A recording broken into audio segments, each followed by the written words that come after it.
want a piece of me, boy? Nuclear launch detected.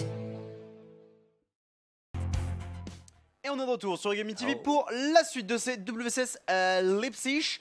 On va normalement suivre Showtime contre Nemshwir. Oui, alors il me semble que Showtime n'est toujours pas, n'est toujours pas arrivé.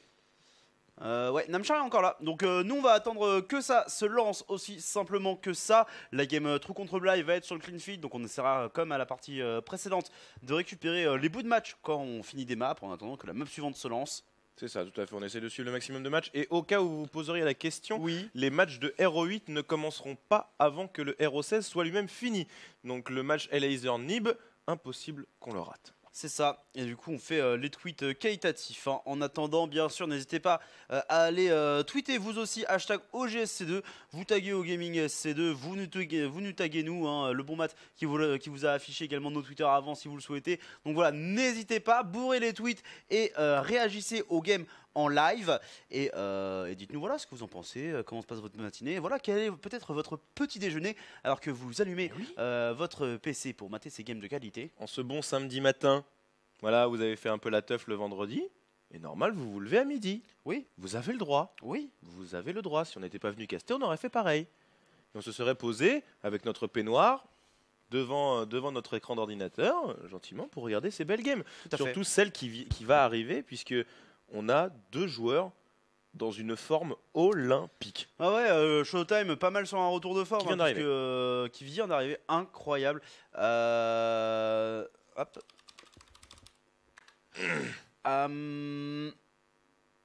Ouais, 2017 a été une année difficile pour Showtime. Très très peu de passages en Hero 16. Grosse dent de scie avec la dent du bas très très basse et la dent du haut pas très haute, quoi. C'est ça, il y a vraiment juste eu une phase genre fin octobre, novembre, décembre où c'est un peu un retour en forme, mais c'est le moment aussi où bon bah t'es en off-season, donc la seule compétition qui avait vraiment à ce moment-là, c'est la Home Story Cup. Donc c'est cool, mais même là il fait pas une perf incroyable. Donc là il est temps pour effectivement Showtime de renouer avec le succès, et ça serait d'autant plus cool pour lui que ça serait devant sa scène, hein, puisque Leipzig c'est en Allemagne. Toi-même tu sais, t'es bon en géographie. Oui. Et du coup là contre un Namshar aussi qui est revenu très très très en forme de l'off-season et qui pulvérise tous les ergs foreigners depuis quasiment un mois là sur la plupart des qualifieurs et des autres compètes. Ouais. Il est très très dangereux le bon Namshar. Ouais, Alors qu'avant c'était un joueur, on va dire moyen haut, dans la moyenne haute, mais c'était pas un joueur qui faisait vraiment des résultats spectaculaires. C'était RO16, RO32 grand max. Alors que là, vraiment très en forme. Très très très en forme. Ah ouais. Exceptionnel dans le ZVZ, puisque et ben voilà. Et ben voilà, Adjinson qui débarque. Happy Saturday morning, I have my probe too. A lovely birthday, bien sûr. Et elle est là pour soutenir le stream français, évidemment. Et merci oui. Adjin. Des bisous. Et ouais, tu parlais de Namshar, effectivement. Déjà, ça a été un joueur qui a toujours été méga fort en ZVZ. Les joueurs Zerg en Europe, de manière, ils sont réputés pour la qualité de leur ZVZ. Namshar, il est réputé pour son ZVZ parmi les spécialistes du ZVZ. C'est vraiment. Il a été un des premiers notamment à utiliser le lurker dans le match-up et à réussir à un peu contester des mecs comme Elaser ou Nerkio. Maintenant, il faut réussir à passer par Showtime avant. C'est ça. Et si tu bats Showtime, tu rencontreras soit True, soit Bly. Donc ça avait donné quoi en groupe déjà pour le bon Namshar? Namshar était dans le groupe de Stefano. Voilà, il était dans le groupe de Stefano. Il avait battu Scarlet 2-0, puis il a battu Serral. Non, il a été battu par Serral, puis il a battu Scarlet 2-1. Malgré tout. Il prend une map à Serral malgré tout en ZVZ. C'est ça. Et dans les groupes précédents, il se sort de groupes pas forcément super faciles non plus. Namshar qui avait été effectivement dans le groupe de Lambo, Jon Snow et Mana. Alors pour le coup Mana qui avait fait figure de victime dans le groupe, mais Mana malheureusement c'est un peu sa problématique depuis 2 ans, c'est que c'est un peu la victime de tout le monde en Europe. Voilà, on le voit, hein, là c'est du Hero 48 concrètement à ce moment-là, et ça a été compliqué pour lui. Et Lambo, lui, qui était dans une très bonne forme, voilà, il passe premier de son groupe, ce qui était pas mal, hein, dans le groupe Stage 2. Et Jon Snow qui aurait pu créer la surprise, qui a failli le faire d'ailleurs, hein, puisqu'il s'était retrouvé du coup à gagner le losers match et à faire le deciding match contre Namshar. Bon, donc énormément de Zerg sur le chemin de Namshar, donc pour l'instant pas jusqu'à maintenant pas trop de difficultés puisque c'est son match-up fort. À voir ce que ça donne contre Showtime. Showtime qui a été performant aussi contre Zerg, qui a bien progressé sur ce plan-là. En même temps, quand tu es joueur en Europe et que même Zerg, tu as vraiment intérêt à que ton match-up contre cette race-là soit irréprochable, puisque sinon les phases finales s'avèreront compliquées. C'est vrai.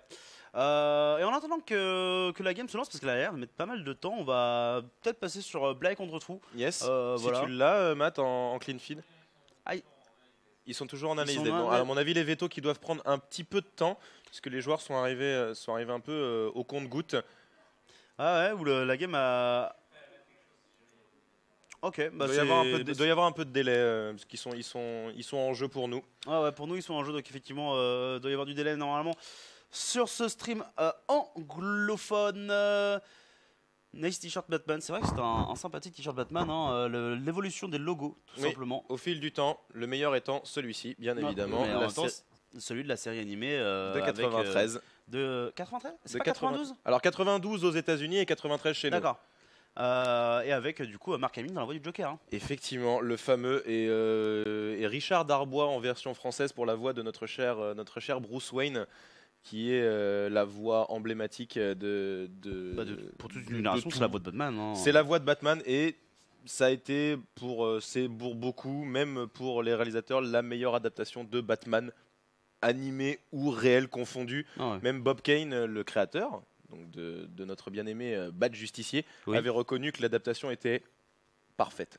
C'est pas bien ni parfaite. C'est mon Batman, il est comme ça. C'est le Batman. La série est très noire alors que c'est un dessin animé très profonde. Il y a des gens qui meurent, il y a du suspense, de l'action, il y a du sang aussi dans une série animée. C'était très rare à l'époque. Ah ouais. Et il y a beaucoup de personnages qui sont très étoffés. D'ailleurs, c'est la série de 93 qui a créé le personnage d'Harley Quinn, si vous ne le saviez pas. Tout à fait. Et Bob Kane l'a rendu canon. Ouais. Dans son œuvre. Oui, donc, maintenant Harley Quinn c'est un personnage emblématique de l'univers de DC de manière générale, et effectivement c'est cette série qui l'a lancé à la base, donc une bien bonne série, et même encore aujourd'hui, enfin en vrai la qualité d'animation pour l'époque a été excellente, et même aujourd'hui je trouve que ça n'a pas trop mal vieilli. Pas du tout. Pas du tout. Du coup même aujourd'hui en vrai si vous êtes intéressé je vous recommande vivement d'essayer de la trouver sur internet. Alors là comme ça je sais pas trop où la trouver, hein, mais je sais pas si elle est sur Netflix, j'ai un petit doute. Ça serait incroyable. Je suis pas sûr. Je crois pas. Je crois pas. Par contre, elle est trouvable un peu partout chez tous les bons disquaires et autres. Alors, il y a l'édition de 1960. Ouais, bon, celui-là, par contre, vous pouvez un peu l'oublier. Je suis pas sûr. Non, ça c'est Gotham. Non, ça c'est Gotham.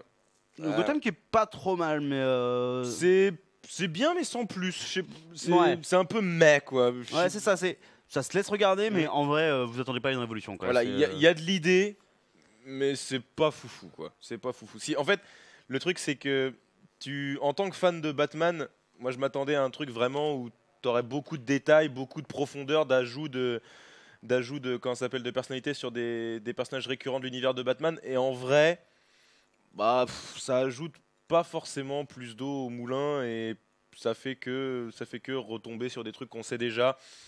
Donc, alors si vous aimez Batman mais vous n'êtes pas forcément plongé dans l'univers étendu, ça peut vous intéresser, vous apprendre des trucs si vous êtes vraiment vraiment fan et que vous avez déjà connaissance de tout l'univers du Chevalier Masqué. Ça va pas vous apprendre grand chose. Ouais, effectivement. Et du coup, j'ai trouvé vite fait sur Google, il n'y a pas de résultat particulier pour trouver sur Netflix. Mais du coup, voilà, n'hésitez pas à vous la procurer de manière légale sur Internet. Lol. Non, mais sinon, il y a des coffrets. Moi, j'ai le coffret full saison. Putain, incroyable. J'ai les 57 épisodes. Donc en plus, il n'y a pas beaucoup d'épisodes, donc vous dites pas « Oh putain, encore une série animée, ça va durer 14 saisons ». Non, il y a 57 épisodes, si je dis pas de conneries, ou alors 57, 63, je sais plus. Une soixantaine d'épisodes de 20 minutes, ils sont tous cool. Tous. Même les trucs un peu filler, ils sont tous cool.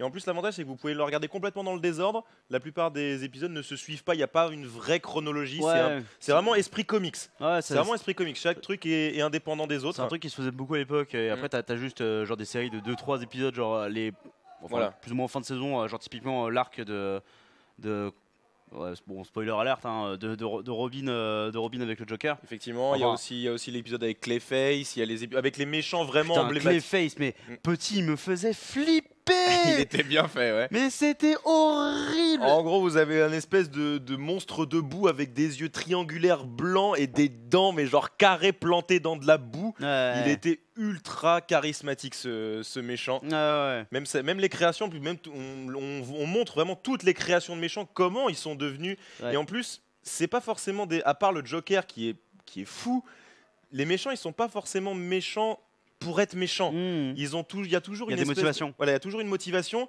Et par exemple, un des méchants, un peu comme Clayface, mais il cherche plus à se venger parce qu'il a été berné et du coup il s'est transformé en monstre, pas par son propre fait, mais parce qu'il a été piégé. Et c'est un peu comme Mr. Freeze. Mr. Freeze, il essaye de sauver sa femme qui est malade, donc il cherche de l'argent. Ils sont pas vraiment méchants en fait. Et c'est cette espèce de dualité et d'affrontement entre Batman, qui est pas un vrai gentil non plus en plus. Donc faut bien se rendre compte d'un truc, c'est que Bruce Wayne c'est un putain de sociopathe. Hein. C'est ça. Et puis tu sais, c'est le truc de, enfin, ils ont une motivation et en soi, genre, ils auraient pas besoin de faire autant de dégâts, les méchants. À part le Joker, s'il n'y avait pas Batman pour s'interposer. Voilà, c'est genre ça. Potentiellement, ils feraient leur truc dans leur coin, ça coûterait la vie à quelques personnes. Et encore. Mais encore, et ça partirait pas en combat épique dans Gotham, où il y a manifestement des centaines de milliers de dollars de dégâts et probablement plusieurs dizaines de morts. C'est ça le truc. Donc il y a la profondeur des personnages est vraiment bien étudiée. En plus, les personnages sont redondants. Il n'y a pas juste un ou deux épisodes avec Mr. Freeze, il y en a plusieurs. Il y a tous les méchants de l'univers de Batman. Et on nous dit qu'apparemment il y a 109 épisodes et que le coffret est à 30 € à la Fnac. Ouais, donc voilà. Du Écoute, coup, si vous partez du principe qu'un seul DVD un Blu-ray de film ça coûte 20 balles, vous êtes à 10 balles d'un truc qui fait plusieurs heures de pur plaisir. C'est ça, bah là. Jetez-vous dessus. On serait à Noël, je voudrais. On est bientôt la Saint-Valentin, appelez votre chéri et dites-lui je veux ça. Drogo est là, il est dans le game TKT, là il était dans un groupe Vilain, Trou et les Irrétilos. Alors non, le Drogo il a été éliminé hier. Hein. Ouais.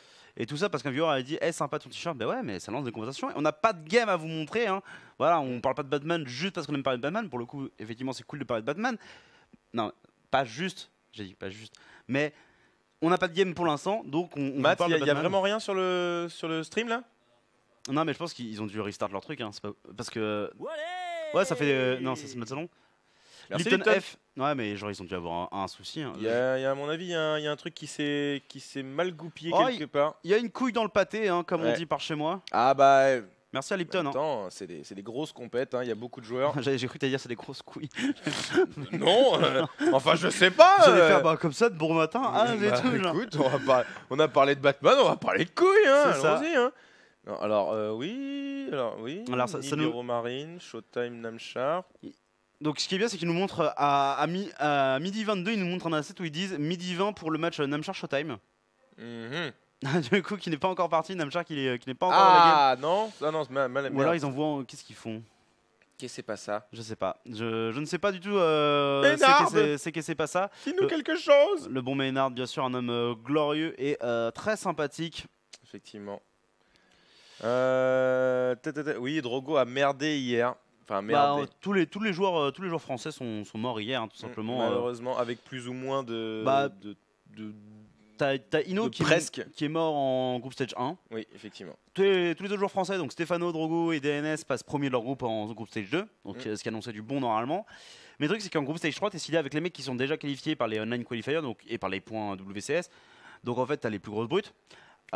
Et Stefano a rencontré, comme d'habitude, un groupe de Serral. Ouais, et puis c'est un groupe en ZVZ et c'est le pire match-up de. Alors, malgré tout, c'est son pire match-up, mais ça commence à ressembler à quelque chose.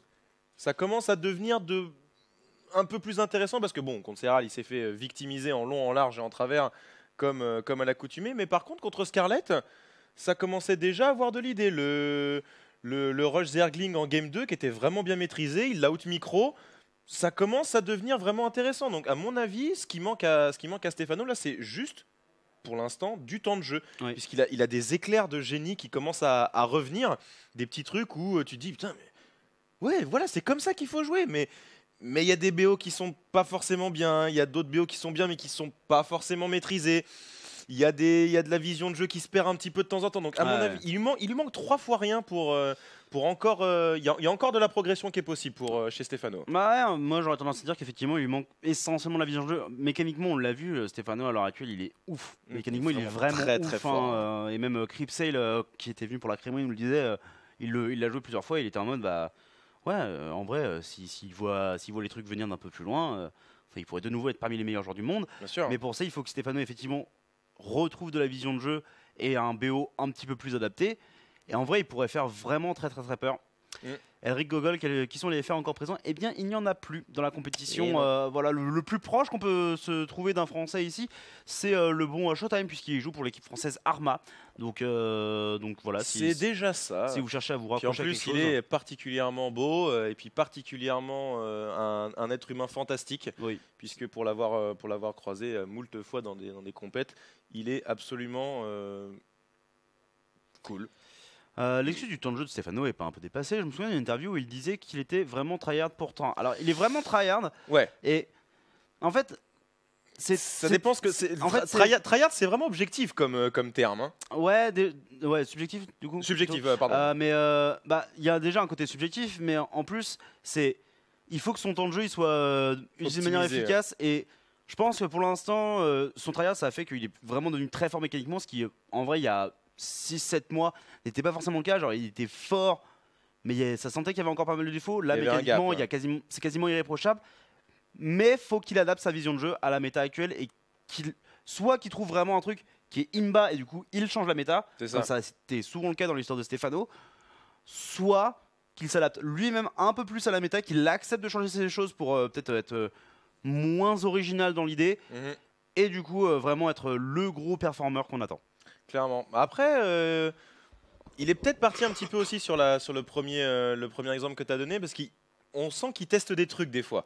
Même s'il est relativement avancé dans une compète, il s'interdit rien, il cherche quand même des petits trucs, des petits upsets, puisque comme son niveau mécanique est excellent, s'il arrive à déstabiliser un peu son adversaire, il va le surpasser. Après, le problème c'est que l'excuse du temps de jeu, elle est un peu usée. Pas vraiment, parce que, ok, il essaye de créer des trucs, son niveau mécanique est fort, mais il joue contre des joueurs qui poncent le jeu des heures par jour, tous les jours, et qui du coup, eux, ont une vision de la méta qui est nickel chrome. Tout à fait. Donc c'est ça en fait qui lui manque, c'est le réflexe de se dire là j'affronte ça, je sais exactement ce que je dois faire. C'est ça. Et qui est pas de réflexion.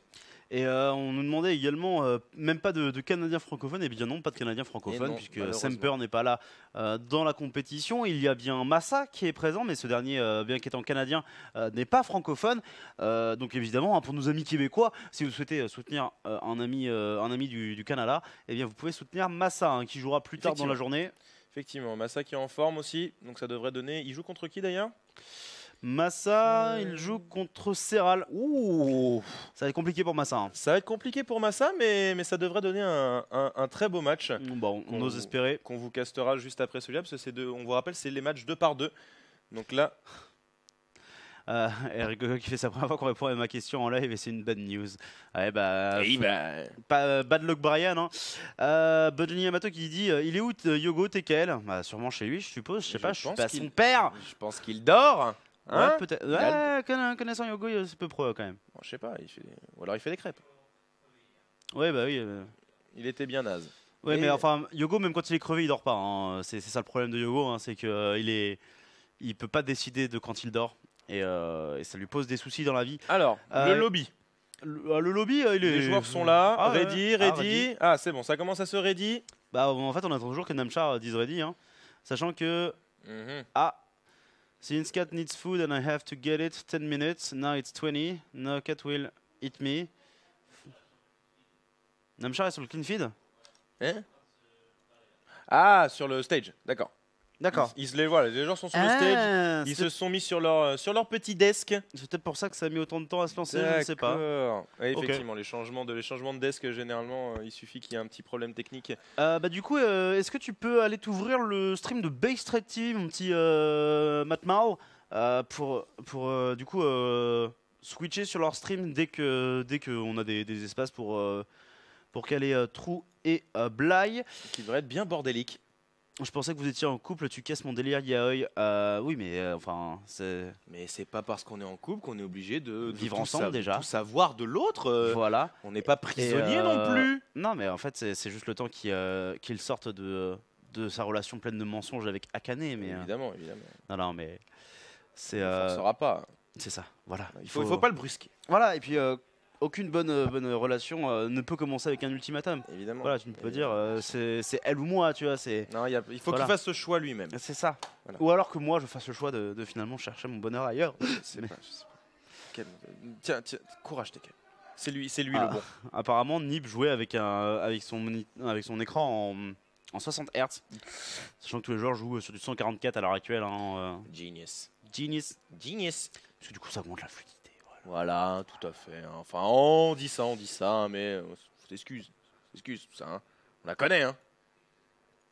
Elle est bien cette phrase, aucun bonheur. Je sais pas, après Buji Yamato, je comprends pas toujours ce qu'il dit. Je suis pas sûr qu'il soit français. De quoi tu parles? Non, mais. Parce que tu sais, il prend que des segments de ce à quoi tu réponds, il reprend des mots, mais la grammaire dans sa phrase, elle est pas toujours. C'est le journaliste en fait. Il sort les phrases de Alors leur non, contexte. parce que le journaliste, généralement, il sait parler français, tu vois. Buji Yamato, c'est compliqué le français. Ah non, mais Buji, c'est compliqué le français. Ah, mais des fois, les journalistes français, c'est compliqué aussi. Hein. Je pense que c'est plus volontaire. Là, je suis pas sûr. Ah, je sais pas, moi je pense qu'ils sont un peu foncièrement cons aussi. Ah, ok, très bien. Un homme qui n'aime pas trop les journalistes. En tous les cas, on est parti sur Agora Move, la game qui se lance finalement sur vos écrans. C'est parti! Pour un BO5 très très qualitatif, avec en bas à droite, représentant l'équipe française, Arma. Il s'agit de Showtime. Et en haut à gauche, en short bleu, pour la Suède, Namchar en zerg bleu. Pour la Suède? Non. Si, tout à fait. Si, la Suède. C'est un Suédois. La Suède.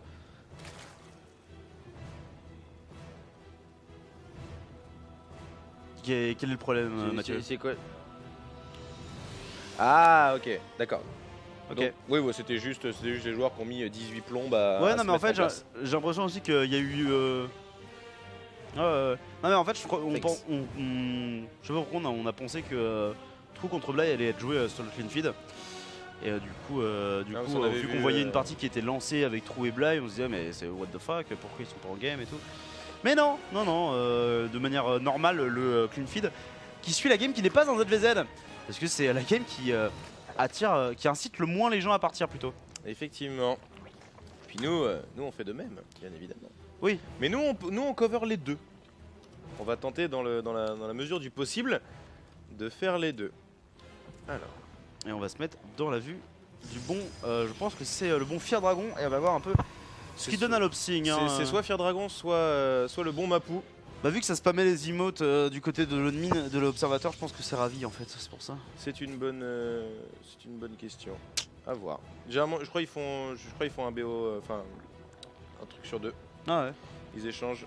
C'est vraiment comme ça que ça fonctionne. Hein. D'ailleurs Kevin qui s'était plaint hier de pas être très chanceux, parce que lui, bah ouais, Ravi avait eu les plus intéressants, les plus longs et les plus tendus, alors que lui avait eu les plus courts quoi. Ah bah ça c'est les choses qui arrivent malheureusement, c'est un peu la roulette russe hein, à ce niveau-là. En tous les cas, on est pour l'instant sur des choses très très très standards de part et d'autre, et de manière générale c'est deux joueurs relativement normaux dans l'ensemble. La seule anomalie entre les deux, ça va généralement être Namchar avec une grosse emphase sur les lurkers. C'est une unité qu'il aime beaucoup, c'est une unité qui a pas mal fait son succès sur Legacy of the Void. Donc je serais pas étonné de le voir jouer pas mal de lurkers maintenant, ça reste à voir. Surtout contre Toast, c'est quelque chose qui marche plutôt bien. Après, faut pas non plus le sortir à tort et à travers, faut savoir le placer.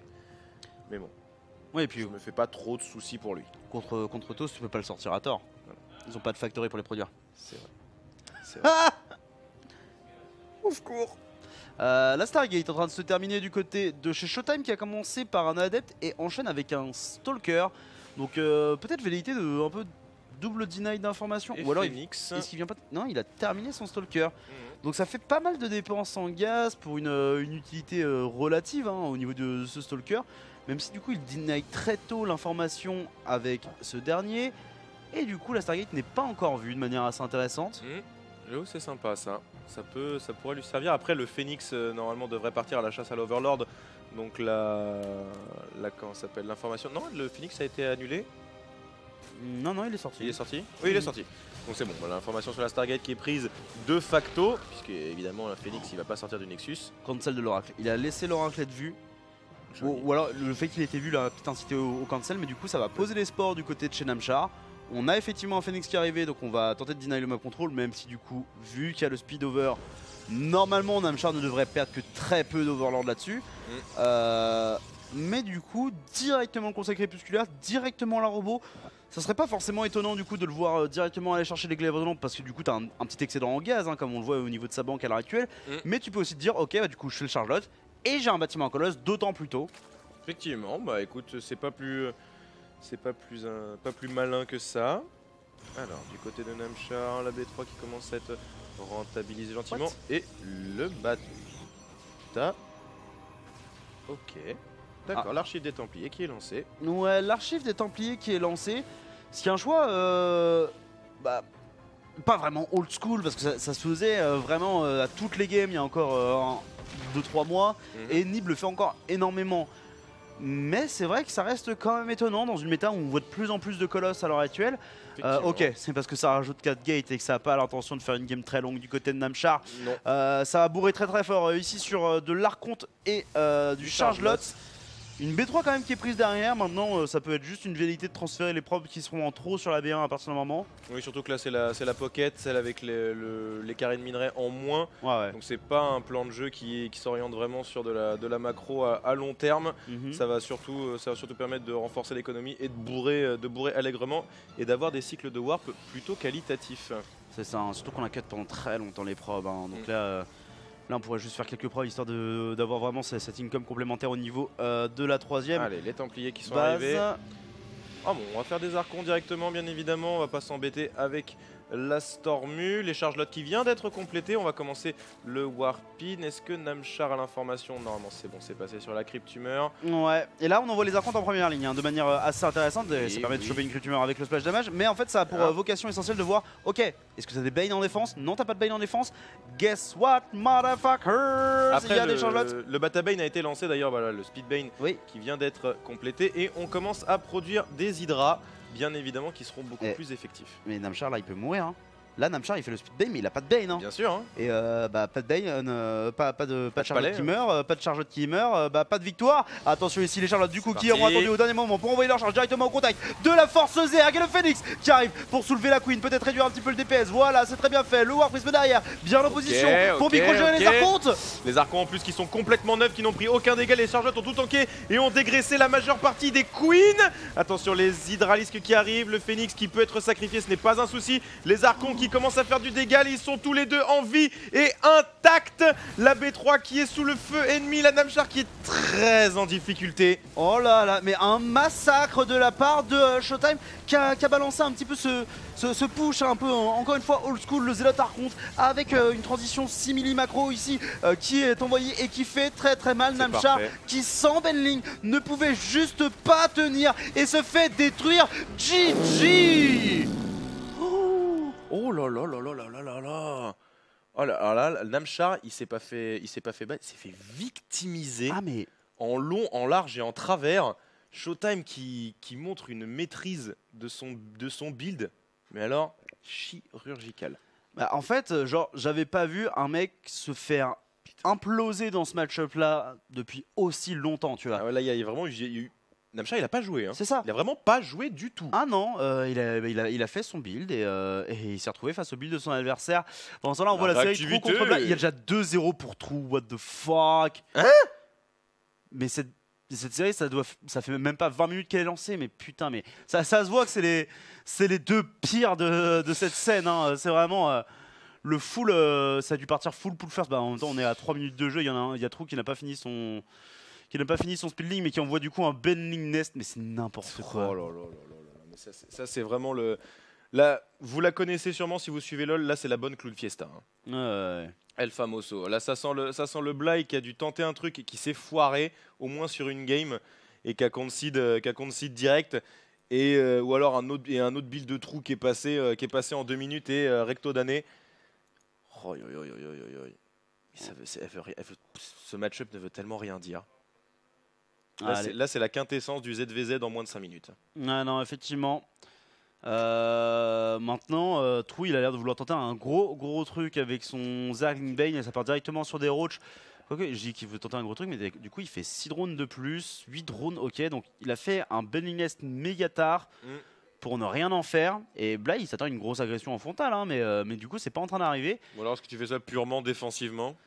Bah ouais, mais c'est nul. Bah je sais pas, hein, j'essaie de trouver des réponses. En fait, si tu vois si tu vois un mec qui effectivement a une masse de links, tu peux te dire ok, le Bending Nest défensivement, comme ça me permet de sécuriser la B3 alors que le mec il a une masse de links, mais il n'y a pas une masse de links sur le terrain de la part de Bly. Il y a un Roach Rhine qui est grave en avance, il y a un plus en attaque qui est grave en avance, il y a le T2 qui est terminé, donc dès que Bly s'en rappelle, il va pouvoir balancer son Speed Roach. Voilà, c'est fait à l'instant. Et derrière, en soi, Bly il a pas besoin de prendre B3, il va le faire, je pense, mais là, t'attends 30 secondes le temps que ton speed roach soit bien avancé, tu balances B3, tu appuies sur la touche R et tu vas bourrer Trou normalement. Hein. Ah, normalement, ouais. Je sais pas, ou alors tu te mets dans. Ou alors Trou il s'est mis à l'idée, genre ouais, c'est Bly en face, il va me gogoliser avec des Zerglings jusqu'à ce que mort s'en suive et il est parti sur un raisonnement qui est complètement what the fuck, mais qui pourrait coller à Bly dans son esprit, je sais pas. Effectivement, le Zergling ici qui voit la B3. Simplement, Namchar Showtime, ça n'est pas fini. Hein. Ça arrive, mon petit Urg. C'est juste qu'on est encore dans le lobby. Et pendant qu'on est dans le lobby et que la game se lance, eh bien, on jette un coup d'œil. On jette un coup d'œil à l'autre série qui est en cours. Donc Trou contre Bly. Et comme tu le vois ici, Trou qui du coup amène 2-0 d'après Backstreet TV. Effectivement, la solidité du joueur coréen, américano-coréen pour le coup. Trou qui n'a pas du tout la nationalité américaine, hein, par contre. Non. Qui est juste dans une équipe.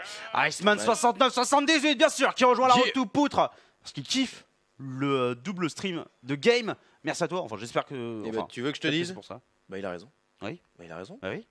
Hein, parce que c'est kiffant. Voilà. Ah oui. Et n'hésitez pas du coup à vous abonner bien sûr hein, pour soutenir l'effort de guerre de Gaming TV pour maintenir StarCraft 2 au top de l'e-sport mondial bien sûr. La suprématie. Et du coup ici on a un Bly hein, qui arrive directement sur son adversaire. Il arrive avec son plus en attaque. Il met directement la roach. Il va envoyer le run by peut-être dans la base de son adversaire pour tenter de prendre l'avantage économique rapide. Il a speed roach, c'est pas son adversaire hein. Vous le voyez là en dehors du creep. Les roach de Trou qui mongolisent complètement. Enfin du coup qui galèrent énormément. Et là ça rentre dans l'éliminatoire et c'est la panique hein, pour Trou hein. Là ça va être la panique. Normalement ça devrait pouvoir se gérer. Mais il y a énormément de drones qui vont tomber. Merci Catharsis. Alors attention, le compte de drone de Bly qui devient largement insuffisant pour prendre des traits, mais 14 drones sont au tapis et c'est la 3e queen qui se fait sniper. Ouais. Et pendant ce temps-là, ça reprend une fight sur la B3. La Trou est dans la merde. Ouais, là il y a eu gros problème de lecture de jeu et de build order de la part de Trou. Hein, enfin avec son Bending Nest, je sais pas ce qu'il voulait faire, hein, mais c'était. Elle n'a pas créé un seul. Hein. Bah ouais, mais en même temps tu vas pas en faire parce que le mec il fait une attaque roach. Mais du coup tu as perdu masse de temps sur du Zergling Bending. Alors que tu étais en retard déjà économiquement, donc il a appuyé sur la touche des drones pour rattraper son retard économique, mais du coup il se retrouve à perdre 16 drones, donc il est de nouveau. Enfin, c'est. Non, le decision making n'est pas bon. Hein. Rien ne s'est passé dans le bon ordre, hein, tout simplement, pour le bon Trou dans cette série. Et c'est bien dommage pour lui, parce que du coup il continue de perdre des drones, il continue de se faire run by par des roaches, et très bientôt les roaches de Bly seront 2 d'attaque. Effectivement, et là ça sera plus la même limonade, et les drones qui continuent à tomber encore. Et regardez si vous jetez un petit coup d'œil sur. La petite ligne avec un 25 et la petite ligne en dessous avec un 42, vous voyez que l'économie de Bly est largement plus florissante que celle de son adversaire puisqu'on continue les run-by, même si une force bleue traverse la carte, elle n'a à mon avis pas la moindre chance de faire autant de dégâts. Tu veux dire que cette force bleue, même si elle traverse la map, c'est pas pour autant qu'elle a un Megazord? Non, pas du tout. Là. Force bleue. Force bleue. Attention ici, les roaches qui réceptionnent et Bly qui microgère du coup son armée défensive. Mais là, ça va être un crush. Hein. Ne serait-ce qu'avec la reprod. Tout simplement, Trou n'a pas assez d'unités. Et Bly qui évite l'élimination pour l'instant. Solide. Et nous, vu qu'on a la game 2 de Namchar contre Showtime qui est là, on va la lancer. Et directement en haut à gauche, représentant nos amis germaniques. Il s'agit de l'allemand pour Arma Team Showtime. Mr. Tobias. Tobias Sieber. Effectivement. Et en bas à droite, en Zergero, je ne connais pas son prénom, mais je connais son pseudonyme. C'est Namchar. Il s'appelle Christopher. C'est avec faux. un K. Avec un K. Parce qu'il est suédois. Et oui. Et les Suédois, ils aiment bien les K. On va pas continuer sur cette vanne.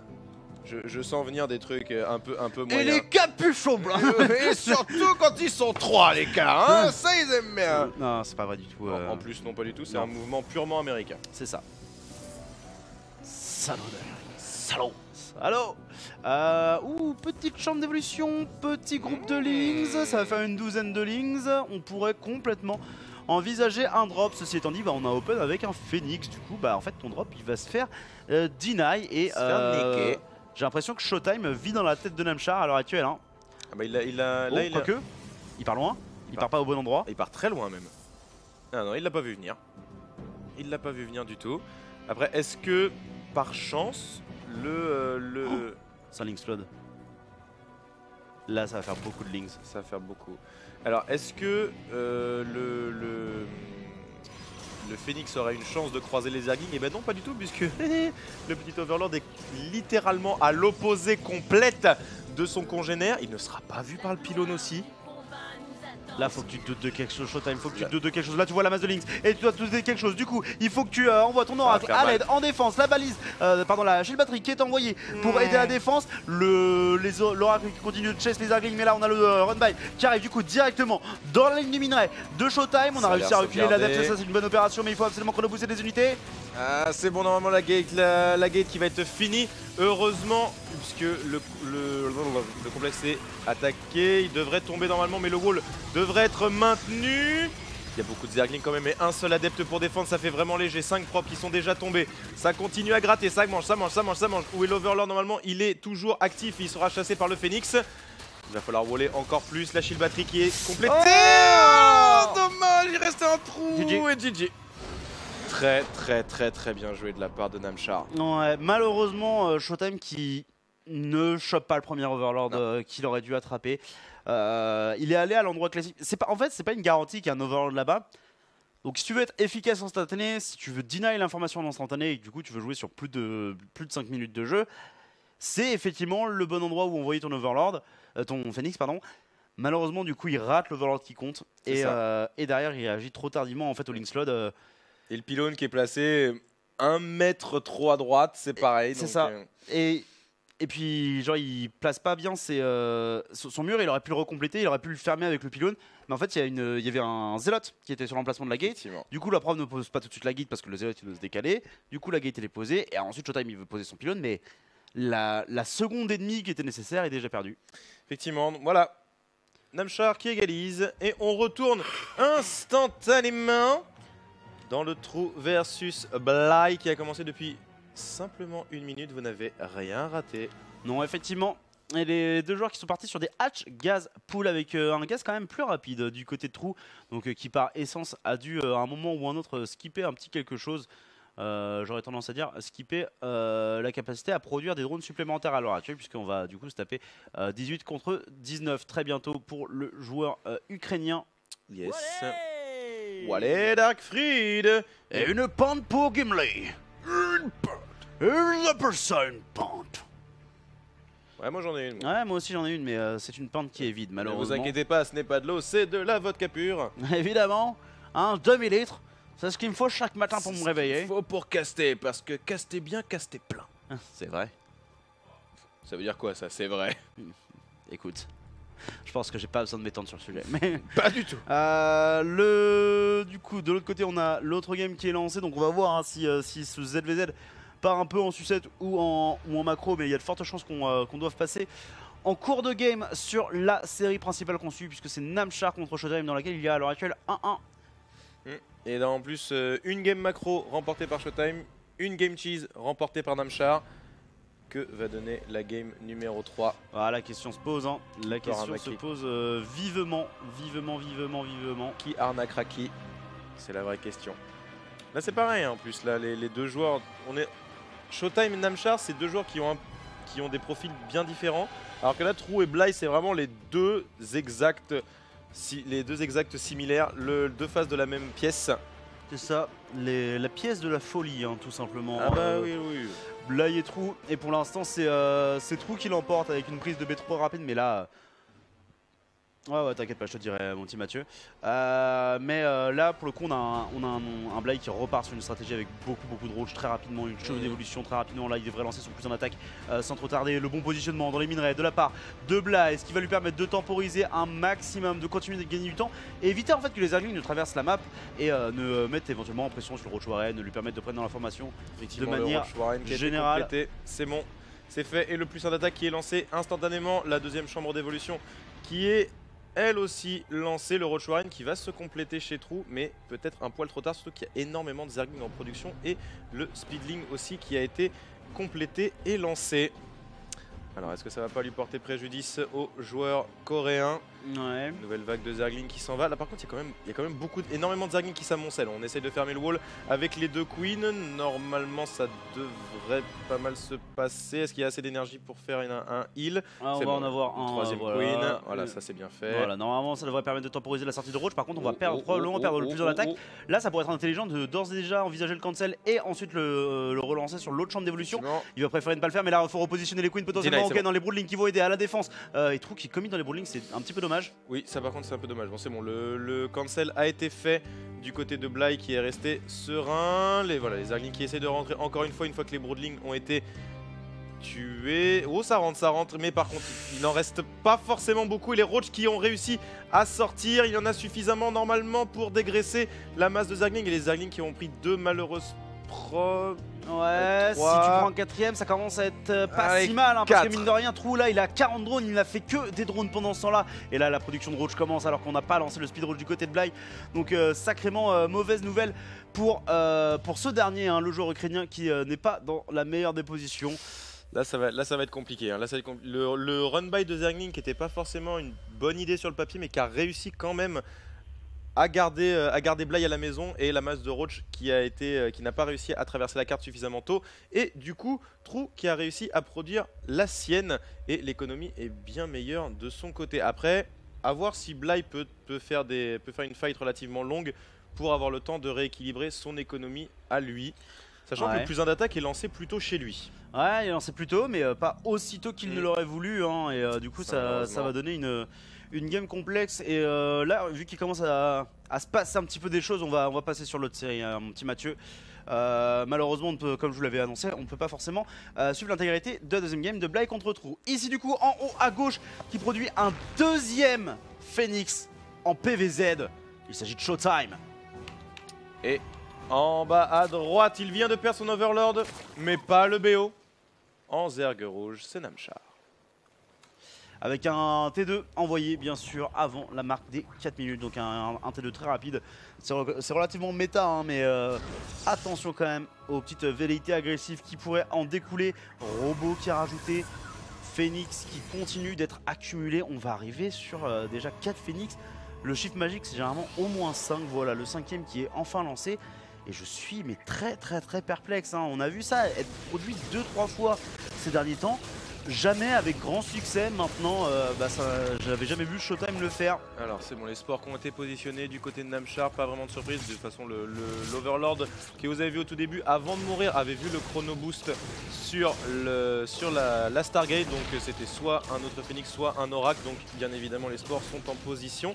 Après la chasse à l'Overlord, là qui est plutôt fructueuse. Et puis la chasse au drone aussi qui est pas mal. Là, on est plutôt bien. Déjà 3 drones qui sont pris assez sereinement sans prendre de risques réels. Et avec la prise de B3 et une robot qui s'est terminée il y a quelques instants, je ne serais pas complètement étonné de voir une robot B être ajoutée. Ça va être un Phoenix Colosse qui va être joué. Ce style old school, hein, si vous vous rappelez 2012-2013, on vous en parlait, c'était le style chinois parce que c'était le style qui à l'époque était considéré comme requérant le moins d'APM. Mais ici vous le voyez, hein, les APM elles sont moult du côté de chez Showtime qui très manifestement a besoin de micro-gérer ses Phoenix. Des queens qui essayent de se défendre entre elles, mais malheureusement ça n'est pas suffisant. Deux congénères au tapis déjà. Du Showtime qui reste bien hors de portée des sports, ça lui évite bien des ennuis. Et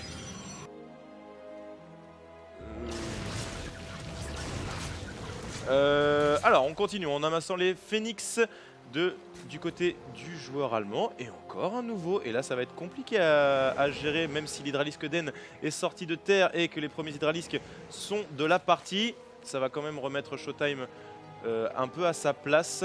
sachant que le speed Hydra va arriver. On a quand même la possibilité de prélever encore quelques drones par-ci par-là, puisque la Spore ne tape pas suffisamment fort en plus des Queens pour repousser ad vitam aeternam les Phoenix. Effectivement, la Thermolance également qui est en train d'arriver du côté de chez Showtime, conseil crépusculaire aussi, donc bien sûr pour ton plus de l'attaque notamment, mais un petit blink des familles maintenant que tu as cut sur les Phoenix et que ta dépense en gaz c'est essentiellement les Colosses et la Thermolance, ça serait effectivement de très bon goût. Ici on attrape le Vigilant, hein, et le Vigilant mine de rien ça coûte des sous, très bonne OP de la part de Showtime qui ne perd pas ce Phoenix. Très bien joué. J'aime beaucoup les comment ça s'appelle, les Overlords qui se stackent sur la base en se blottissant les uns contre les autres. Non, pas moi, non, s'il te plaît, protège-moi, maman. C'est ça, la précieuse Spore et la précieuse Queen pour défendre. D'ailleurs, Queen qui n'est plus là, un Queen qui est tombé. Combien de Queen on a perdu? 2. On n'a rien perdu du côté de Showtime. Vraiment 0 unité. Et ça, c'est la très bonne nouvelle pour le joueur allemand qui peut pleinement se concentrer sur sa tech, poser son archive des Templiers, faire des colosses, faire sa thermolance, son 2 d'attaque, son zélo de charge. Il n'a pas été inquiété une seule seconde. Showtime, et il continue de gratter encore et encore et encore et encore. Et Namshar ne peut pas sortir de chez lui parce qu'il y a trop de Phoenix pour les négliger. Je veux dire, là, si tu sors avec tous tes hydras, la Queen elle est soulevée, tu soulèves la moitié de la ligne de minerai et tu vas tuer 10 Overlords concrètement. Tu vas tout perdre. Et le temps du coup que tu traverses, il y a un 3ème colosse qui est sorti, il y a le plus d'attaque qui est fini, potentiellement il y a le charge lot. Donc en fait t'es même pas sûr de passer du côté de Namshar. Je crois qu'on a fini par perdre quand même des Phoenix. Voilà, 3 Phoenix ici qui sont morts. Il était temps, ça devient moins inquiétant pour Namshar qui pourrait du coup envisager une sortie à terme. Voilà, c'est ça en fait, la sortie est conditionnée par une masse critique d'Hydra. Il t'en faut suffisamment à la maison pour défendre contre les Phoenix avec un creep relativement étendu pour pouvoir aller de droite à gauche et jouer au ping-pong. Mais il t'en faut suffisamment aussi pour faire une attaque correcte, parce que si tu vas avec 10 Hydra et que tu rencontres 3 colosses, forcément ça va faire barbecue time et tu auras juste perdu de la pop pour rien et laisser Showtime se développer. Alors, effectivement, et Showtime qui ici bien développé sort, et c'est de manière assez funky. C'est vraiment 3 Phoenix into Colosse très rapide, into une Storm très rapide. Généralement quand tu fais Colosse, les joueurs Protoss vont avoir tendance à plutôt aller chercher en premier temps 1 ou 2 archontes, histoire de vraiment donner des sacs à points de vie à ton armée et de permettre de temporiser le reste de la technologie. Là, Showtime, il se permet tout, hein. On se fait plaisir, c'est shopping, on achète tout ce qui passe. Hein. Là c'est tranquille, en gros t'as la petite sœur qui est dans les rayons pour choper les premières soldes, et toi t'es derrière et tu reluques un peu les vitrines tranquillement. Voilà, moi je vais acheter ça, je vais prendre ça. Là j'ai vraiment pas le souvenir d'avoir vu une seule unité Zerg pénétrer les bases de Showtime, à part un Overlord. Hein. Oh là là, et là on continue de perdre des Phoenix, certes mais on prend 7 drones en échange. Alors c'est quand même dommage de perdre ces Phoenix parce que à terme il y a un Lurker Den qui arrive et les Phoenix sont très utiles contre les Lurkers. Effectivement. Maintenant ça rajoute de la Stargate, voilà, ça rajoute de la grosse balise de la flotte, ça va faire du carrière. Ah bah oui, quitte à faire du shopping, autant acheter ce qu'il y a de plus cher quand t'as les sous. Hein. C'est ça. Alors c'est en train d'être transformé gentiment du côté de Namshar, mais là en vrai, qu'est-ce que ça va bien pouvoir faire contre un carrière colosse. La Spire aussi qui est posée, bien évidemment, on essaye de pallier à toutes les éventualités. J'ai du mal à voir ces lurkers efficaces, TKL. J'ai beaucoup de mal à les voir efficaces. Bah là ils ont quand même une... Il y a quand même une bonne masse d'Hydra pour les couvrir derrière. Après, voilà, il y a le vaisseau mère qui est lancé et les premiers carrières en production. Il va falloir être efficace tout de suite pour Namshar, puisque si on attend encore un petit peu, et voilà Showtime qui sent le coup venir et qui va forcer Namshar à rester à la maison pour défendre sa précieuse économie. Le timing de Namshar est excellent et pendant ce temps-là il arrive en frontal pour choper les lurkers qui n'ont du coup plus aucune couverture. Holy shit! À l'instant même je parlais de timing et je m'attendais même pas à ce que ce timing soit aussi parfait de la part de Namshar de Showtime, mais heureusement Namshar a une contre-attaque qui arrive. Le truc, mais c'est quel recall, holy shit, mais tu vas te faire détruire. Il va se faire destruction, plié. Alors là c'est le remake de la première game, Namshar ne joue pas. Il n'a pas le droit de jouer. C'est ça. Showtime lui interdit. Il tente des trucs et ça passe jamais. Je sais pas, Showtime il a littéralement, comme on dit dans le jargon du versus fighting, il l'a téléchargé. Ah ouais, et puis là pour le coup il a même téléchargé le match-up. Genre je suis méga fan de ce qu'il fait. J'ai toujours adoré les opening Phoenix dans ce match-up là, mais c'était beaucoup sorti de la méta, notamment de par les Hydra qui arrivent méga tôt, c'était super compliqué à rentabiliser. Et là pour le coup, Showtime qui a accepté le truc et qui s'est dit ouais mais si ma micro elle est parfaite, et ben les 7 Phoenix que je fais dans la game, ils vont la carry. Ils vont être rentables de ouf et ça va me permettre de snowball sur Coloss, into carrière, into Skytos. Et en vrai ça passe, mais alors 1 milliard de fois la Dame Shark est dans une merde intergalactique. Puisque une fois que le nombre de carrières sera suffisant, les lurkers ils vont rien faire du tout. Effectivement, les lurkers ça ne tape pas en l'air, donc contre les carrières c'est pas très efficace. Maintenant Showtime n'est pas tout à fait en place, on pourrait réussir à trouver un petit peu de dégâts structurels. Hein. Le problème c'est que c'est pas une armée qui peut se replier du côté de Namchar, et du coup on tape directement dans une gate, dans un cyber. Ok cool, dans des archontes ça c'est un petit peu mieux. C'est déjà ça. Allez, par contre faut y aller du côté de chez Namchar, il faut y aller avec le Mothership de préférence. Allez, ça va très vite malgré tout, hein. Regardez les dégâts des lurkers sur les bâtiments, c'est quand même assez insane. Il y a énormément de technologie qui commence à tomber. Heureusement, là c'est bon, le clean normalement devrait être fait. C'est un peu long, attention quand même, on est obligé de se déterrer pour aller un petit peu plus loin. Il faudrait sniper ce Nexus. Encore un coup. Ouais, ça serait pas mal qu'il tue. Ah, le focus qui est pas top. Ouais, non, il tape dans les unités. Il tape dans les unités, pas dans le Nexus qui, pour le coup, n'est pas la plus grosse valeur. Mais c'est vrai que quitte à mourir, autant prendre le Nexus. Et là, bah, enfin, un look at de supply, hein, le supply armé notamment, 100 contre 78. Donc maintenant, la question, c'est comment est-ce que tu fais du côté de Namchar? Apparemment, tu fais le plus 3 attaque et le plus 2 de défense, 5 overlords de drop. Et 1 million d'hydralisques le maximum possible. Mais là, la pop de Showtime est 1 million de fois plus qualitative que celle de son adversaire. Même si les upgrades sont à peu près équivalentes. Il y a un de défense chez Namchar, ça va se faire mais carboniser. C'est ça. Là, je vois absolument pas Namchar remporter un fight, à moins d'un placement dégueulasse et d'un focus qu'il est tout autant de la part du joueur allemand, mais j'y crois vraiment pas du tout. C'est vrai. Alors. Qu'est-ce que ça va donner? On retente un drop quand même du côté de Namchar, c'était plutôt bien passé dans l'ensemble, ça avait forcé au moins un recall, c'est toujours ça de craquer. On va essayer de tenter un peu de multifront, pourquoi pas, mais là il est pris entre le marteau et l'enclume. C'est vrai. Le bon joueur suédois, on refait des lurkers. On refait des lurkers, on veut retenter le drop, mais il y a des canons, il y a une shield batterie, il y a les Phoenix également à interception. Uxless bien sûr qui est présent, les Phoenix à interception ici, qui chope les Overlords et notamment un Overlord qui va réussir à domper l'intégrité de son contenu, c'est bien fait, mais les Phoenix vont pouvoir soulever pour limiter le DPS. De l'autre côté, c'est un haut templier avec des Storms qui va pouvoir passer en Ushuaïa mode pour repousser cette agression. Ah, ça prend quand même pas mal de prob là. Le double front qui était plutôt bien fait. Showtime c'est pas forcément a été très réactif sur ce coup là et ça va permettre de jambonner un peu et ça permet à Namchar de reposer toujours plus de base. Ouais, ce qui permet de rentabiliser ces 82 drones mine de rien. C'est pas mal hein, les hydras là qui vont être vraiment effectives. Ouais, c'est tellement lourd à gérer. Oh, par contre, Mongolis était encore beaucoup en shift click. Il a pas pris vraiment en compte le sim c'était de son adversaire. Il était juste pas en train de regarder parce que de l'autre côté il fightait. Alors que Showtime là défend avec un Coloss et un Void Ray. Là, faut que ce Templier éclate sa storm là-dessus là. Effectivement. Alors là le problème c'est là. Allez, bute ça. Oh, l'artiste pilote. Voilà, nickel chrome.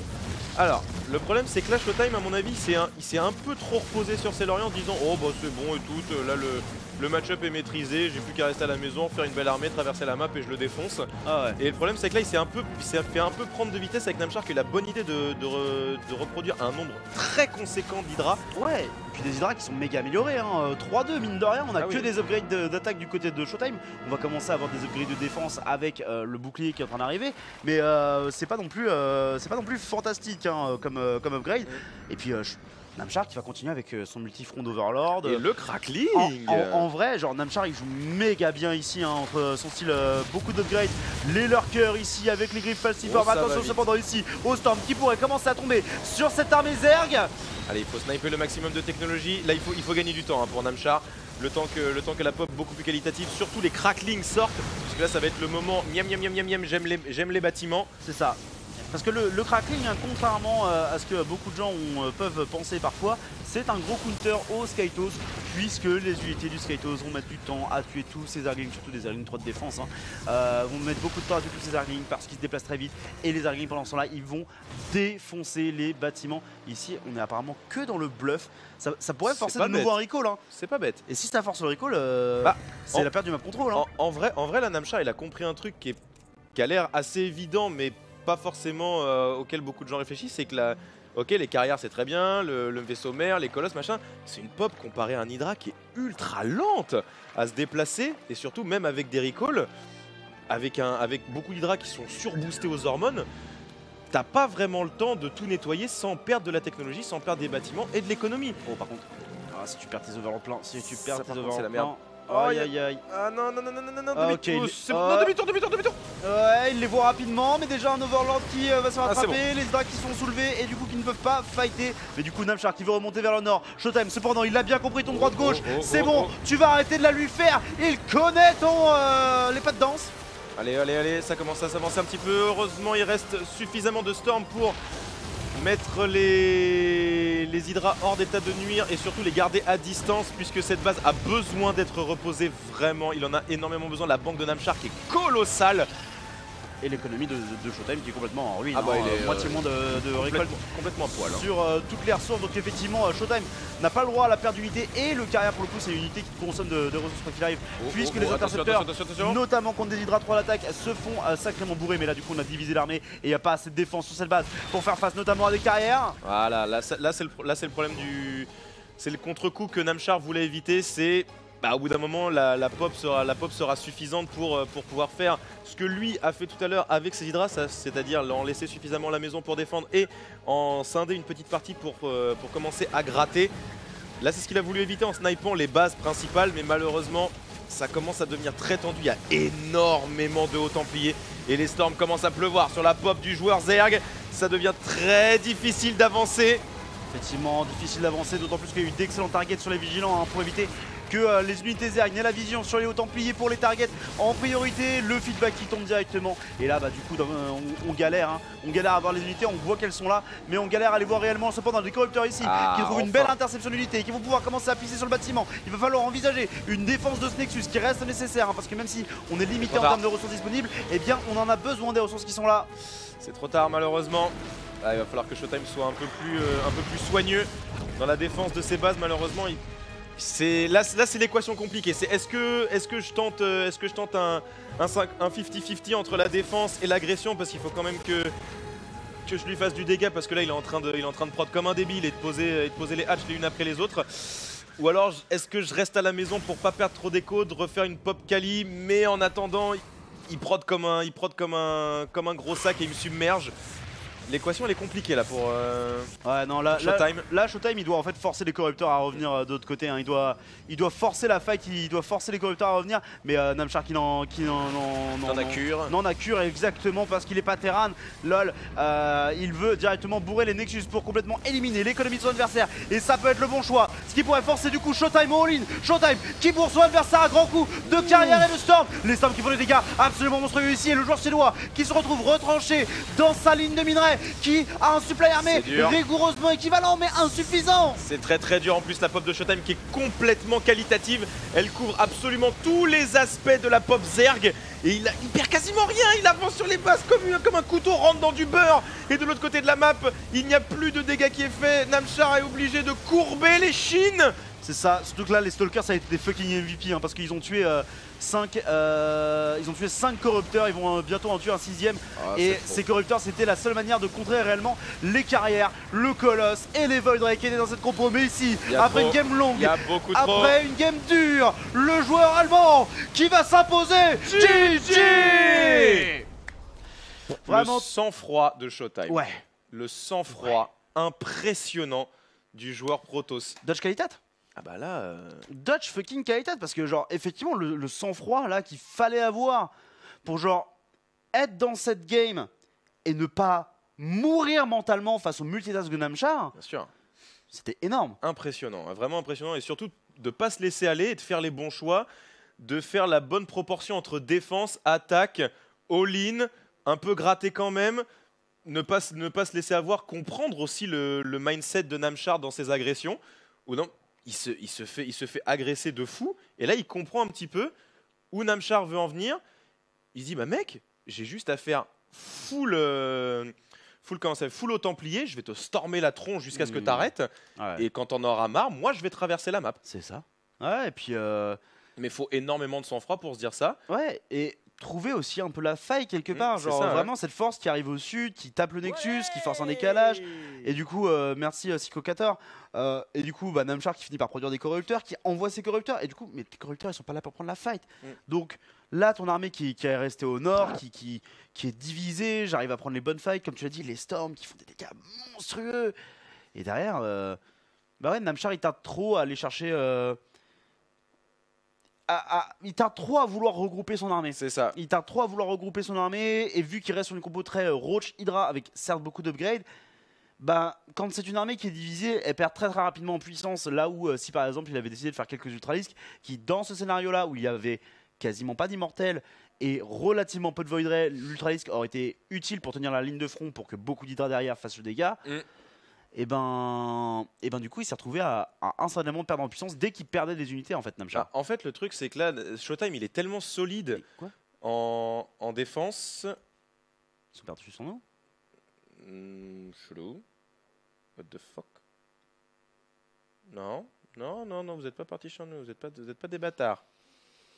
Oh Maewa. Non c'est bon, on est dans le salon. Je disais, donc du coup Showtime qui est tellement solide en défense, qui ne perd pas pied, ça devient perturbant. Namchar est perturbé.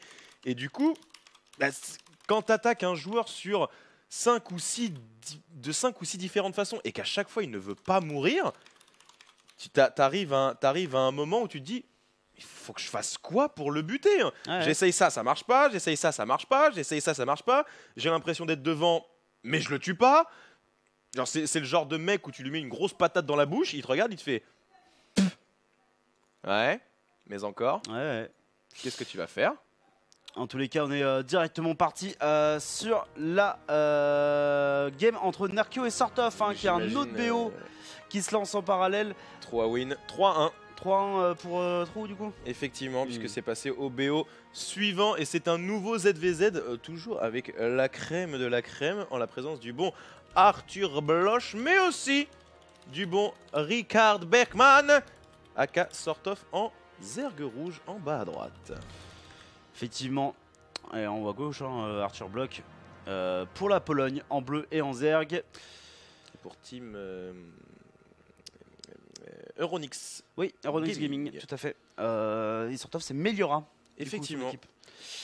Nouvelle équipe et du coup il avait reçu son maillot pile pour l'événement et quand j'ai vu le maillot je me suis dit mais enfin ça va, vous étiez inspiré pour le logo, c'est quasiment le logo de méthode, tu vois, genre enfin j'avoue c'est un M qui ressemble extrêmement fortement à celui de la Team Méthode. Après Team Méthode n'a pas de joueurs sur StarCraft. Non. Donc grave erreur de leur part d'ailleurs. Et effectivement, en plus ils sont présents sur énormément de jeux. Moi ça m'a surpris puisque c'est une team à la base qui est une team World of Warcraft. Qui est la première team mondiale, la première guilde mondiale actuellement en termes de progress. Et ils se sont énormément développés. Je suis vraiment content de voir qu'une guilde de Warcraft peut se développer à ce point-là, parce qu'ils ont des joueurs, dans le versus fatigue, notamment Luffy, le champion français sur Street Fighter. Si jamais vous ne le connaissez pas, suivez-le et raise your baguette for him. Et il y a pas mal il y a aussi du Rocket League si je dis pas de bêtises, et du CS. Ou du Fortnite, quelque chose comme ça, donc ça s'est bien développé. Prototon aussi, on fait complètement la suite du match, mais vu qu'en fait il y a d'autres séries qui se lancent en parallèle, en fait plutôt que d'avoir des moments où on est juste là en train de parler sur un bureau de casse vide, et on vous montre les autres games aussi. On vous offre le maximum de StarCraft possible. Le plus de contenu. Oui. Est-ce que tu passes un bon moment sur le Gaming TV? N'hésite pas à le partager sur Twitter, #OGSC2, ou à t'abonner pour montrer ton appréciation du contenu. Voilà. Comme ça tu auras plus de contenu, toujours plus. Le plus appelle le plus. Que veut un homme de pouvoir? Encore plus de pouvoir. Et que veut un homme plein de contenu? Encore plus de contenu. C'est toujours faisable. Alors, la fight qui se déclenche entre les petits Zerglings. Pour l'instant, ça a l'air à l'avantage de Sortov, puisque ça fait 3 pour 2. Mais une nouvelle vague de Zerglings arrive chez Nerkio et se dirige vers la B3. Ce Zergling qui a pris l'information. Et normalement, ça devrait pouvoir continuer. Du côté du joueur polonais, on va commencer à agresser cette base toute fraîche. Tout à fait, la base de Nerkio qui, enfin la base de Sortov pardon, qui se fait agresser par Nerkio. Nerkio qui a d'ailleurs beaucoup de lings à l'heure actuelle directement sur le terrain et les queens qui sont complètement isolés. Là Sortov qui est complètement en opposition et qui a besoin d'avoir les meilleures connexions de banning de la planète. Et c'était cool mais sans être incroyable en fait. C'est pas trop mal mais effectivement c'est pas foufou. Par contre celle-là elle était vraiment magnifique. Là ça va faire énormément de dégâts là. Nerkio qui est complètement devant dans cette game. Même si la queen tente tant bien que mal de défendre, elle va mourir sous les crocs de ses congénères bleus. C'est ça, et là c'est un peu la panique hein, pour Sortov qui a perdu 8 drones, qui a perdu 3 queens. 22 Zerglings en création chez Nerkio. Ouais, là le truc c'est que Sortov il doit faire le choix soit une contre-attaque massive, soit tenter la massive, le massif droning. Et le problème c'est que j'ai l'impression qu'il essaye de faire un petit peu de deux alors que Nerkio lui justement il est en train de refaire full armée. Et je serais pas du tout étonné de le voir se dire bon bah en fait vu que tu m'attaques pas, bah, c'est de nouveau à mon tour. Bah je continue hein. C'est ça. Et ça continue avec des connexions de links. Ok. Ça c'est très bien fait de la part de Nerkio, ce petit timing de mail. Là c'est vraiment important de se focus sur les Bane et de les détruire. Putain, la micro de Nerkio qui est très propre hein. Effectivement. En Zerg bleu. Ça en tant que joueur Zerg, la micro du bon King Arthur a toujours été impeccable sur ses Zerglings. Attention à pas faire le fou quand même. Attention, Oh ouais, c'est bon, ça reste honnête. On distance les Banelings. Ouais. Essaye de prendre... Oula, par contre, là, on se fait full sur un round hein, et du coup, c'est compliqué. On essaye de gagner du temps au maximum. Hein. Du côté du roi Arthur, malheureusement, ça va être assez limité. Ce qu'on peut faire ici, on a perdu beaucoup de links. On est en train de faire le T2, d'autant plus de Zerglings. Par contre, il y a un truc qui me chafouine un peu, c'est l'entêtement de Nerkio sur le Zergling, alors que Sortov part sur le Roach Warren. Ça me paraît pas forcément super. Voilà, le Roach Warren qui est enfin lancé chez Nerkio, mais est-ce que ça aurait pas été mieux de profiter de son avantage avant et de le lancer plus tôt? Parce que là, à mon avis, cette nouvelle vague de Zergling va se heurter au bon cafard. Et ça devrait mal se passer à moins que la masse critique de Zergling soit suffisante pour outrepasser celle des Roach. Voilà, le run by qui est lancé sur la B3 de nouveau, mais la pop a l'air équivalente en termes de Zergling. Ça va être compliqué pour Nerkio de passer là. Ouais, mais d'autre part, les deux Banelings de Sortov qui ne prennent qu'un seul drone, donc c'était relativement mauvais. Pendant ce temps-là, Nerkio qui prend lui 14 des workers de son adversaire. Donc une très bonne opération de début de partie, mine de rien. Alors, qu'est-ce que ça nous dit? On continue. Alors, Nerkio qui lance enfin ses premiers Roach et bien évidemment son Speed Roach et son +1 d'attaque. Ça, c'est vraiment très important. Une petite Spine aussi qui est lancée. Donc, malgré tout, là, la prise d'économie encore dans les lignes de Sortov va permettre à Nerkio de partir sur son Roach tranquillement. Et à terme, si ça continue, de submerger gentiment. Ah bah là de manière, Sortov il est all-in, hein. Il a 32 workers contre 59, là il se doit de passer, le problème c'est qu'il doit passer sans speed roach, j'aurais envie de dire, vu la lenteur manifeste de ses unités, sans speed bane, sans +1 attaque, avec un Nerkio qui l'attend en woodramp, en concave. Bon, j'ai pas envie d'être mauvaise langue, hein, mais j'ai envie de dire surtout que le GG devrait popper d'ici quelques secondes hein, du côté de Sortov, qui tente vraiment le tout pour le tout, mais avec 50 de supply armé à 64, ça paraît extrêmement compliqué pour le joueur suédois. Effectivement, il y en a beaucoup. Voilà, les ravageurs qui se font allègrement sniper et la Spine qui dégraisse encore plus les rangs de Roach. Ça va être très compliqué. On rajoute encore une nouvelle Spine pour défendre. Là, clairement, GG. GG. Et on passe directement dans l'autre game, mon petit Mathieu. Let's go. Des dégâts qui ont déjà été produits hein, par les unités aériennes. Ici, le Phoenix qui soulève directement la Queen pour permettre à l'Oracle de trouver de nouveaux kills. Et c'est ses 7e kills. 7 kills sur un Oracle, ça ne se produit juste plus en 2018 en temps normal et en game professionnel. Effectivement, mais là, en même temps, là, c'est Showtime aussi qui a peut-être installé un espèce de mindset chelou. En gros, t'as vu ma Stargate? Mais c'est quoi qui peut sortir? Ça peut être un Oracle, ça peut être un Phoenix, Mais là, il va falloir que tu fasses un choix, mon pote. Non, et puis ça peut être plusieurs Phoenix. C'est ça. Donc c'est vraiment, genre à un moment c'était bon, bah ouais, ok, je joue un Phoenix, il va chasser mes Overlords et derrière il va faire un voire deux oracles. Là, tu sais Et- même pas ce qui sort. Et là, avec Showtime, et ben tu sais plus. Et potentiellement, les gars, dans une semaine, et ben quel que soit le joueur, on saura plus parce que potentiellement ça c'est un chiffre de méta hein, de la part Clairement. qui aurait été initié par Showtime. Et là, Showtime, il fait la même chose qu'il a fait tout à l'heure sur Agora Move. Rappelez-vous, la game qu'il gagne en même pas 8 minutes avec un gros push, Archonte et Chargelotte, vraiment quasiment sur le timing Chargelotte. Il avait pris alors une B3 en Pocket Expand, qui avait été du coup facile à sécuriser et facile à cacher. Là, c'est plus exposé, mais il n'y a pas un pet d'unité pour prendre l'information. Et Namchar, il a aucune idée de ce qui se passe. Hein. Ouais, c'est ça que j'adore chez Showtime, c'est son style de jeu, il est complet.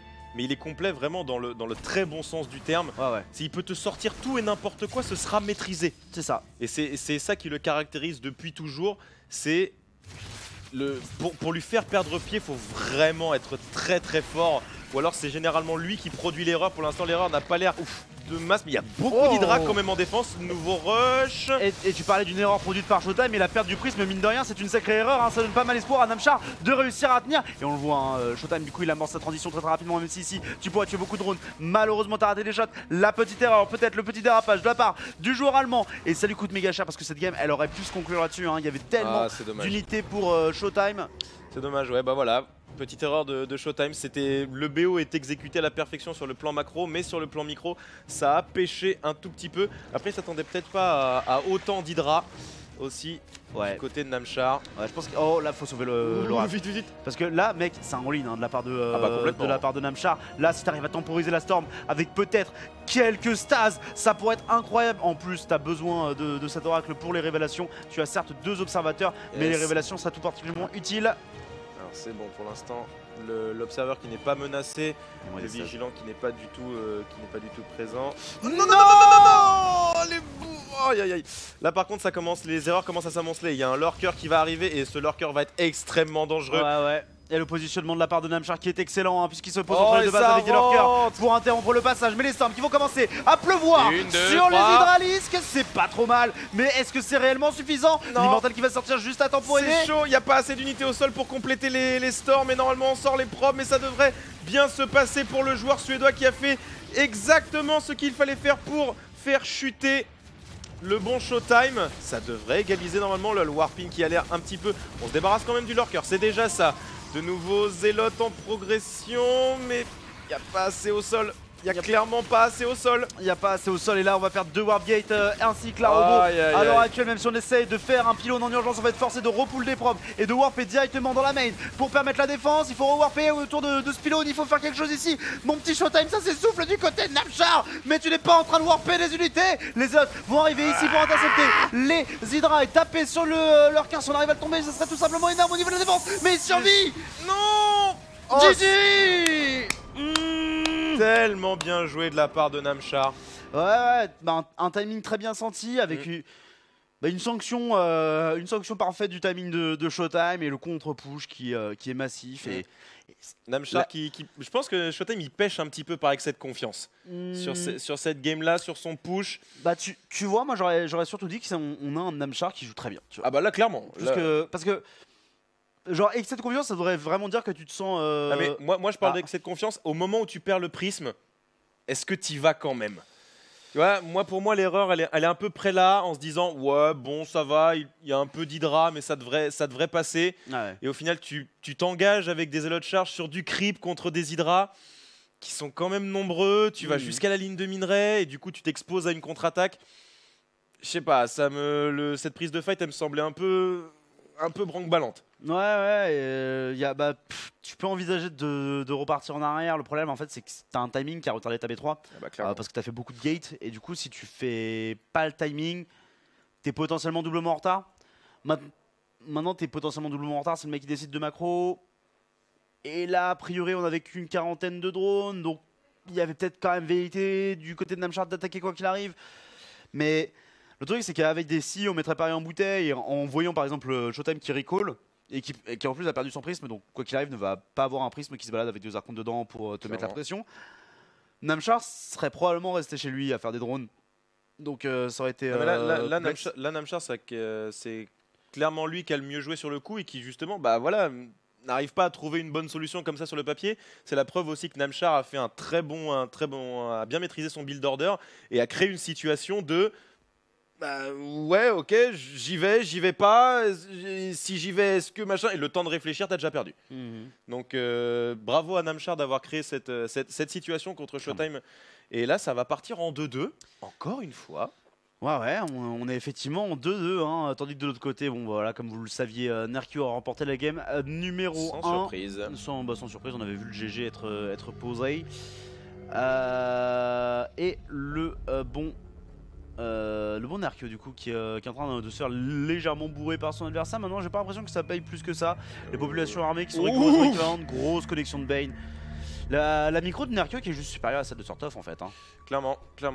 Pourtant Sortov qui revient d'un petit séjour lui aussi en Corée. Oui. Et qui a vraiment se débrouillé plutôt pas mal au dire de DNS. Après il y a quand même un sacré gap entre les ergs coréens et les ergs européens. Sauf en la personne du bon Juna Serral. Alors qu'est-ce que ça donne pour l'instant? Bon, les Baneling qui devraient dissuader un petit peu, la connexion qui est plutôt rentable. Alors est-ce que ça va permettre quand même à Nerkio de prendre une bonne fight? Il y a un contingent de Zergling qui est en meilleure santé et il y a des roaches par contre du côté de Sortov. Ouais, Sortov qui a sorti des roaches avant son adversaire et qui est en train d'en produire beaucoup pour tenir une agression, mais le problème c'est que bah je suis pas sûr qu'il ait fait son T2 et du coup je pense pas qu'il ait speed roach et il a pas non plus le plus en attaque. Donc en fait tu te retrouves dans un scénario où tu vas avoir beaucoup de roach peu améliorés qui vont traverser très vite la map.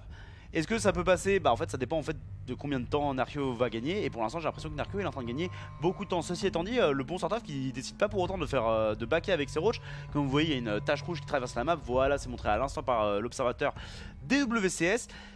Et honnêtement, c'est compliqué de passer pour Sortov, mais il pourrait réussir à faire du dégât dans l'idée d'une transition macro. Mais dans la B3, là, la V3 qui est instantanément vidée, puisque ça aurait été le point d'impact le plus fort. C'est ça. Ça sort du côté de chez Nerkio. Bonne connexion de Baneling, mais c'est bien épongé quand même par les roaches et les queens ne sont pas touchés. Ça se passe bien là pour Nerkio, clairement. Ouais, qui doit juste reculer en haut de sa B2, attendre la production supplémentaire. Voilà, temporiser un max. Lui, il a son plus en attaque. Lui, il a l'avantage du défenseur. Là, normalement, ça devrait être sans trop de difficulté de la part de Nerkio pour peu que ça derpe pas trop. Il y a quand même beaucoup de roach du côté de Sortov, mais la triple production qui fait mal. Bonne micro-gestion de la part de Sortov également qui a sauvé pour l'instant un roach en le transformant en ravageur. Ça te permet de récupérer instantanément les points de vie. Donc, mine de rien, c'est du gros tanking. C'est plutôt pas mal, mais la reprod de roach est du côté de chez Nerkio, puisqu'il y a énormément de. Il y a plus de Zerglings qui sont faits du côté de Sortov, faute à un gaz qui est un peu en berne. Malheureusement... on n'avait pas le speed roach quand même du côté... Non plus. Ouais. Alors ça s'acharne un petit peu du côté de Sortov. Il y avait quand même 4 ravageurs. Est-ce que ça peut faire un petit peu de dégâts? Mais le focus qui est intelligent du côté de Nerkio qui se débarrasse des ravageurs avant que ça fasse plus de dégâts. Ouais, mais il y a quand même des billes qui ont pas mal connecté. Du coup, pas mal de points de vie qui sont perdus dans l'ensemble. Des Zerglings qui arrivent en renfort pour tanker pour l'ensemble des roaches. Nerkio du coup qui va pull les drones pour l'aider à survivre. Voilà, aussi simplement que ça, c'est quand même une bonne idée. Il a besoin de cette force de tanking parce que vous le voyez, le gap de supply armée c'est quand même pas mal refermé. Notamment parce que cette production sur la V3 elle est inefficace. On n'est pas en train d'avoir une masse d'unités qui s'accumulent, c'est quasiment une production du coup de 2 bases contre 3. Par contre ici les billes corrosives qui chopent les cocons de ravageurs, ça c'est énorme pour Nerkio. Ça c'est génial. Alors par contre l'avantage de Sortov c'est que là ça lui a permis de se refaire une banque un peu plus sexy qui va peut-être lui permettre de transitionner un peu plus fortement. Parce que là en fait techniquement il n'y avait pas forcément possibilité de prendre énormément de dégâts. Je pense pas qu'il avait pour idée de faire un gros trou dans l'économie de Nerkio, plutôt de le garder à la maison, le temps de rattraper un peu son retard, de redroner un peu, de poser son T2, sa chambre d'évolution, de refaire des queens et de refaire des drones.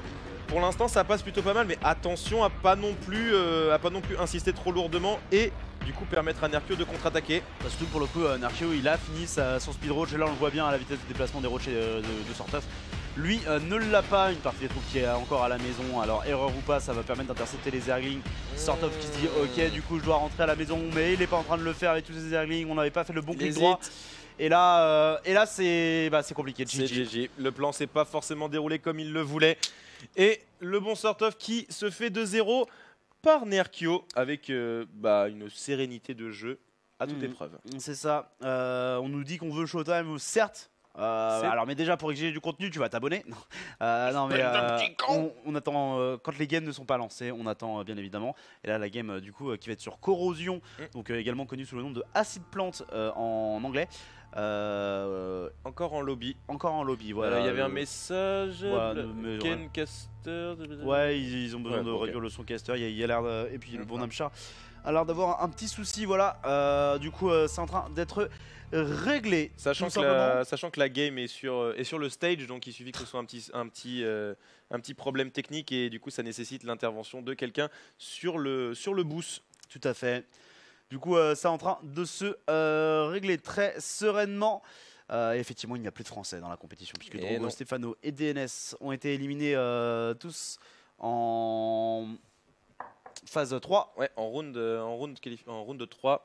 Malgré tout, ils prennent quand même un petit billet, un petit peu de points, donc c'est pas non plus une contre-performance des Français. On aurait aimé avoir au moins.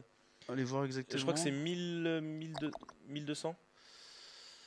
C'est dans l'overview. Là, faut que tu dans le price pool. Tu descends et tu peux dérouler normalement. Ah oui, exact. Et du coup, 1250 balles pour DNS et 100 points WCS.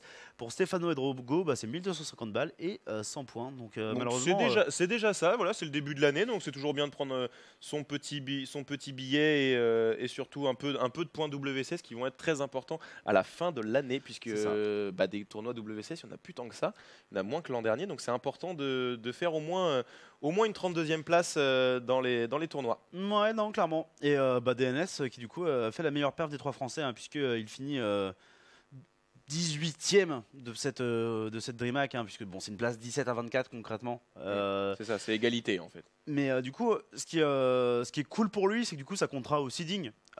Comparé aux 25-32e, dans lesquels sont Stéphano qui a pop au 25e et Drogo en 31e. En loser match, et DNS a perdu en decider match. Exactement. Donc il a gagné un match de plus, donc en termes de seeding, ça compte. Donc le prochain événement WCS, même contre un joueur contre qui il se retrouverait à égalité de points, si ce dernier s'est retrouvé dans la tranche 25-32, on pourrait avoir un DNS qui aurait du coup un meilleur seed, donc un adversaire moins fort dans un premier temps. Et qui permettrait d'avancer un poil plus loin et du coup peut-être gratter un petit peu plus de points ou un petit peu plus de sous. Alors, on continue du côté de Nerkio et sort off puisque le lobby n'est toujours pas lancé. Non, effectivement. Et il doit y avoir un problème au niveau un problème matériel, je pense, puisque ça concerne un match sur scène. Évidemment, c'est toujours plus compliqué. Tandis que bien sûr, on utilise le stream de Basetrade TV pour suivre ça. Des bisous à eux, bien évidemment. Take. Mais qui caste avec Rifkin du coup, vu que parce que Zombie Grub et Ménard et Fear Dragon sont à l'événement. Yes. Je me demande qui caste avec. Peut-être que Rifkin solo cast. Ce qui serait ouf, parce que pour le coup, une DreamHack en solo, voilà la PLS quoi. Ouais, faut avoir des. Faut avoir la foi. Tu te tapes 2 journées de 10 heures. Alors, il y a un co-caster, on nous dit dans l'oreillette, mais on sait pas. Bon, écoute. Bon, c'est déjà ça parce qu'en vrai, voilà la douleur que c'est. Tu m'étonnes. Déjà, caster tout seul, c'est pas forcément super marrant. Non, effectivement. Moi, j'avoue que le solo cast, ça me dérange pas forcément, tu vois. Oui, mais faut pas non plus que ça dure des plombes, quoi. En fait, c'est le solo cast 10 heures. Ouais, c'est ça. Parce que je me rappelle à l'époque où je castais pour, n'est-ce pas, une époque que les moins de 7 ans ne peuvent pas connaître, mais où du coup tu casses une game de goody et qui dure 3 heures, parce que c'est HOTS et c'est goody. T'es dans la dureté déjà au bout de 3 heures. Clairement. En plus parce que la game elle est chiante. C'est surtout ça. Mais c'est vrai que 10 heures en solo c'est vachement dur. Après ça dépend ce que tu une castes, série voilà. Ça va quoi, mais ça dépend ce que tu castes aussi. Ah ouais. Alors, de ce côté-là, on sort les drones pour Nerkio Sortov qui tente un peu l'arnaque. Pour l'instant, ça a l'air de plutôt bien se passer pour le joueur suédois. Ça se fait gentiment. On n'a pas prélevé de drone du côté de Sortov. Normalement, ça devrait pouvoir commencer. Les drones qui prennent le trade, 2 drones au tapis déjà. Et les Zerglings de Sortov qui s'en sortent plutôt pas mal. On cancel une spine et ça reprend de l'information, ça deny le départ de la B2. C'est plutôt bien fait là du côté de Sortoff. Non, effectivement, bonne opération de la part du joueur suédois hein, qui est dans ses derniers retranchements ici qui veut essayer de perf hein, parce qu'à l'instar de notre ami DNS, Sortoff revient de Corée et c'est vrai que pour l'instant va se faire dominer par un Arkeo qui lui a passé son temps en Europe à farmer les go forts et à faire son stream plutôt que de faire de la super secret practice pour échouer en Hero 32 GSL. Et ben on a un joueur polonais qui du coup est confiant et plein d'argent et Sortoff lui il a besoin de performer en compétition pour réussir à gagner des sous. Effectivement, surtout là on en reparlera jamais assez mais c'est tellement avantageux pour les joueurs qui habitent dans des pays d'Europe de l'Est. No offense, c'est juste que quand vous gagnez par exemple 1250 €, ça fait déjà beaucoup plus qu'un SMIC en Pologne qu'en France quoi. Pologne-Ukraine, ça doit pas être exactement la même. Hein. Je connais pas exactement les chiffres précis, mais typiquement en Ukraine, il me semble que le SMIC, l'équivalent du SMIC, c'est genre à peu près 400 €. C'est ça. Donc en fait, quand tu fais ne serait-ce que toutes les compétitions weekly, et genre en vrai, si tu te démerdes bien, il y en a quasiment une tous les jours, et que tu places 3ème, 4ème à cette compétition, sachant qu'on va dire que c'est souvent la première place quand même, mais tu places 3ème, 4ème dans cette compétition, et à chaque fois tu gagnes 25 $. Tu fais 25 $ par 25 $ tous les jours, plus ton stream, donc les subs, les donations, les bits et plus ta grosse compète par mois. Compète par mois où tu fais minimum ton Hero 16, plus potentiellement ton équipe / ses sponsors. Parce qu'en plus, Red Bull, Arkeo c'est Red Bull et Ronix Gaming. Donc non, effectivement, c'est beaucoup plus facile de se mettre bien, alors qu'effectivement le prix de la vie en Suède. Un peu plus tendu du boule. C'est pas la même, Stockholm c'est un peu cher comme ville. Ah bah c'est marrant mais les expressos, je suis obligé de casser des billets pour les faire. C'est ça, on en avait parlé, le parallèle entre par exemple un joueur comme Bly et un joueur comme Serral, ou par exemple en Finlande la vie c'est pareil, c'est ultra cher de ouf. Et même Serral en avait parlé. Du coup il fait ouais, moi quand je fais Hero 8 j'ai un peu plus le seum qu'un joueur comme Bly quand il fait Hero 8 quoi. Ouais, non mais clairement. Mais c'est pour ça, genre même en 2016 quand Bly il fait sa finale contre Drogo justement à Leipzig, forcément il est déçu parce que c'est un compétiteur, tu vois. Bien sûr. Mais enfin à l'époque, je crois que c'était 30 000 places la première et du coup 10 000 la deuxième. Enfin tu sais, le mec il pouvait ne plus jouer de l'année quoi. Enfin, clairement, là tu peux t'arrêter de jouer et c'est bon, ton année elle est refaite hein. Ouais. Mais bon, à ce moment-là, bien sûr, il y aurait eu aussi potentiel de qualification pour Bly parce que du coup, de qualification pour la BlizzCon. Du coup, une deuxième place, ça te fait énormément de points, ça te donne un très bon signe pour l'année. Donc tu t'arrêtes pas de jouer parce que la simple qualification à la BlizzCon, c'est 10 000 balles. Du coup, c'est plutôt pas mal. C'est pas mal, hein. Et du coup, sachant que tout est payé pour y aller. Hein. Voilà, du coup, tu te mets plutôt bien.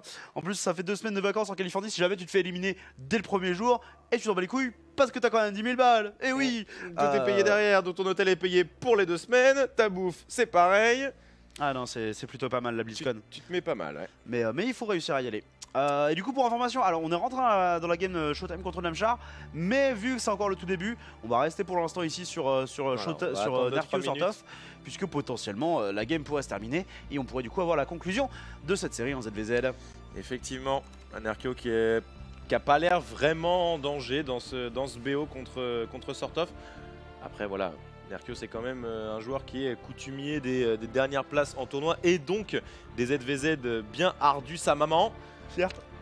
Surtout que c'est pas un joueur qui freeplay énormément puisque c'est pas quelqu'un non plus qui se déplace. Par exemple voilà, Elaser, il va beaucoup en Corée, il fait beaucoup d'allers-retours, il practice énormément. Alors que Arkeo c'est plutôt quelqu'un qui a tendance à rester en Pologne, à faire voilà les weekly, les tournois, à pas forcément practice énormément, qui se base plutôt sur son ressenti en tournoi. Pas forcément à tort, puisqu'il fait quand même malgré tout des bons résultats. Et du coup je sais même plus où je voulais en venir. Bah je sais pas non plus mec. Hein. Mais non je sais plus en fait. Ouais, shit happens. Dans tous les cas, le 2-1 qui est en train d'arriver du côté de chez Sortoff contre seulement le 2 d'attaque du côté de chez Narkio, donc une avance aux upgrades qui mine de rien pour être utile. Le problème c'est que du coup cet investissement ça lui a coûté au niveau du supply armée brute et Narkio qui arrive directement à la jugulaire de son adversaire pour essayer de faire la différence. Les Roach qui prennent la fight au contact de ceux de Sort-Off et les renforts qui arrivent très très rapidement, alors que j'ai l'impression qu'on a également un run by au niveau de la V3 et que l'observateur W16 n'est pas forcément dessus. Non, il n'est pas forcément dessus, mais là, la fight frontale qui devrait se décanter en faveur de Sort-Off, heureusement. Mais les drones, comme tu l'as précisé, ont commencé à tomber. Et c'était ça, le vrai but caché de cette opération. La bonne fight frontale est par derrière. Je te glisse un petit taquet dans la cheville. C'est ça, bonne opération, hein, le double front, voilà, j'accepte de sacrifier des pions pour aller chercher ta reine. Et ici, au-delà de la reine de la couveuse, effectivement, c'était surtout les drones qui étaient intéressants. Toujours plus de Roach du coup en train de débarquer, on va se retrouver avec le 2 d'attaque de chaque côté, mais le plus de défense est bel et bien terminé du côté de Sort-Off, donc un avantage aux upgrades qui va être intéressant. Maintenant, dans une interaction Roach contre Roach, c'est pas non plus la meilleure upgrade de la planète, donc je suis pas sûr que ça suffise si Narkio arrive à prendre la bonne fight, que ça suffise pour que Sort-Off soit réellement à son avantage. Par contre, faut pas monter cette choke qui est trop petite. Attention, surtout qu'il y a la vision avec le vigilant de chaque côté, mais sur un coup de bonne bille bien senti, tu peux perdre énormément, surtout sur une choke aussi petite. Donc on va essayer de taper les rochers pour rentrer de manière un peu plus safe. Ouais, mais finalement on se ravise et on rentre chez soi, ce qui n'est pas forcément une mauvaise idée en soi, puisqu'on a une B4 à défendre mine de rien et Sort-Off va l'agresser. En plus de ça, on sait on va arriver à une espèce d'avance technologique, puisqu'en fait beaucoup de gaz a été dépensé du côté de Sort-Off dans des ravageurs, alors que Narkio n'a pas dépensé ce gaz là et a fait directement des hydralisques. Donc s'il arrive à sortir des hydralisques, il sera plutôt pas mal. Ceci étant dit, le run by de la part de Sort-Off ici qui commence à faire pas mal de dégâts avec la Queen et les drones qui commencent à tomber. De l'autre côté, les billes corrosives qui ont fait beaucoup de dégâts sur la spine mais qui ne l'ont pas tué. Le bon Narkio qui se doit de compter sur une concave supérieure, et la concave est largement supérieure du côté de Narkio. Allez, c'est pas trop mal. Après, il y a quand même beaucoup de ravageurs du côté de Sort-Off. Il faut faire attention aux billes et normalement ça devrait passer. Ça connecte plutôt bien, mais ça connecte un peu mi-figue, mi-raisin. Du côté de Sort-Off, il y a énormément de pop. Ça arrive pas à dégraisser du côté du joueur suédois. Oh, ça se passe bien pour Narkio et GG 3-0. Ouais, 3-0 pour le King Narkio, Arthur. ouais, le roi Arthur qui reste le grand maître du ZVZ. Et nous on est parti directement du coup dans la dernière game aussi de cette série en PVZ. En haut à gauche, le représentant allemand de l'équipe française Arma Team, c'est Showtime. Et en bas à droite, en zergue rouge, il a un pied à terre, mais il est toujours dangereux. Même couper la tête du loup peut encore mordre. C'est Namchar. Alors je sais pas dans quelle région t'as grandi, mais les loups ils ont l'air vénères par chez toi. Ouais. Même décapités, ils continuaient de bouffer les enfants. Bien évidemment. Non, c'est une citation de Princesse Mononoke. Très bien. C'est pour dire que faut faire toujours attention. Donc au Japon, les les loups sont méga vénères. C'est peut-être pour ça qu'il y en a plus, ils les ont tous cramés. C'est ça. Après Fukushima, les loups ils sautaient par-dessus des gratte-ciel et tout. Écoute, tant qu'à faire, hein. En même temps, dans le pays de Godzilla, bon, ça ne m'étonne pas non plus. Dans cette game, qu'est-ce qui se passe dans cette game U? On a une B3 relativement tard, 5 minutes 15, c'est quand même assez tardif pour un Nexus dans la méta actuelle. Mais le fait est que Showtime il joue un peu à contre-courant de la méta actuelle. C'est la troisième fois qu'il nous fait son petit timing chargeote Archonte à base d'archives des Templiers. Maintenant, on a un Namchar qui a fait 61 drones et du coup qui n'a pas beaucoup d'unités de combat. Effectivement, ça commence la production tout juste des hydralisques. Donc il refait un petit peu un mix entre la Game 4 et la Game 3 avec des hydralisques en masse, dans un timing un peu plus tôt pour contrer le push. Un peu chien de Mickey, tu veux dire?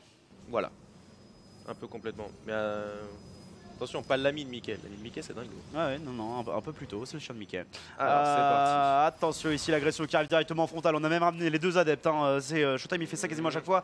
Ça lui permet de les shade dans une ligne de minerai un peu à découvert. Ici, il veut le bon positionnement. Mais attention, le prisme. Écran noir. T'as un écran noir. Je suis sûr que t'as un écran noir. Non. Je suis sûr que t'as un écran noir. Big lag. Ouais, same shit. Holy shit. Ah, putain, c'est pas vrai. Reviens sur nous, Mathieu, reviens sur nous. Voilà. Et là en vrai, si son lag, ça fait 2 secondes qu'il l'a, parce que genre en vrai là, le positionnement qu'il a, enfin le positionnement de son prisme notamment n'a pas beaucoup de sens. Il est dégueulasse. Hein. En vrai, Losing the prism now.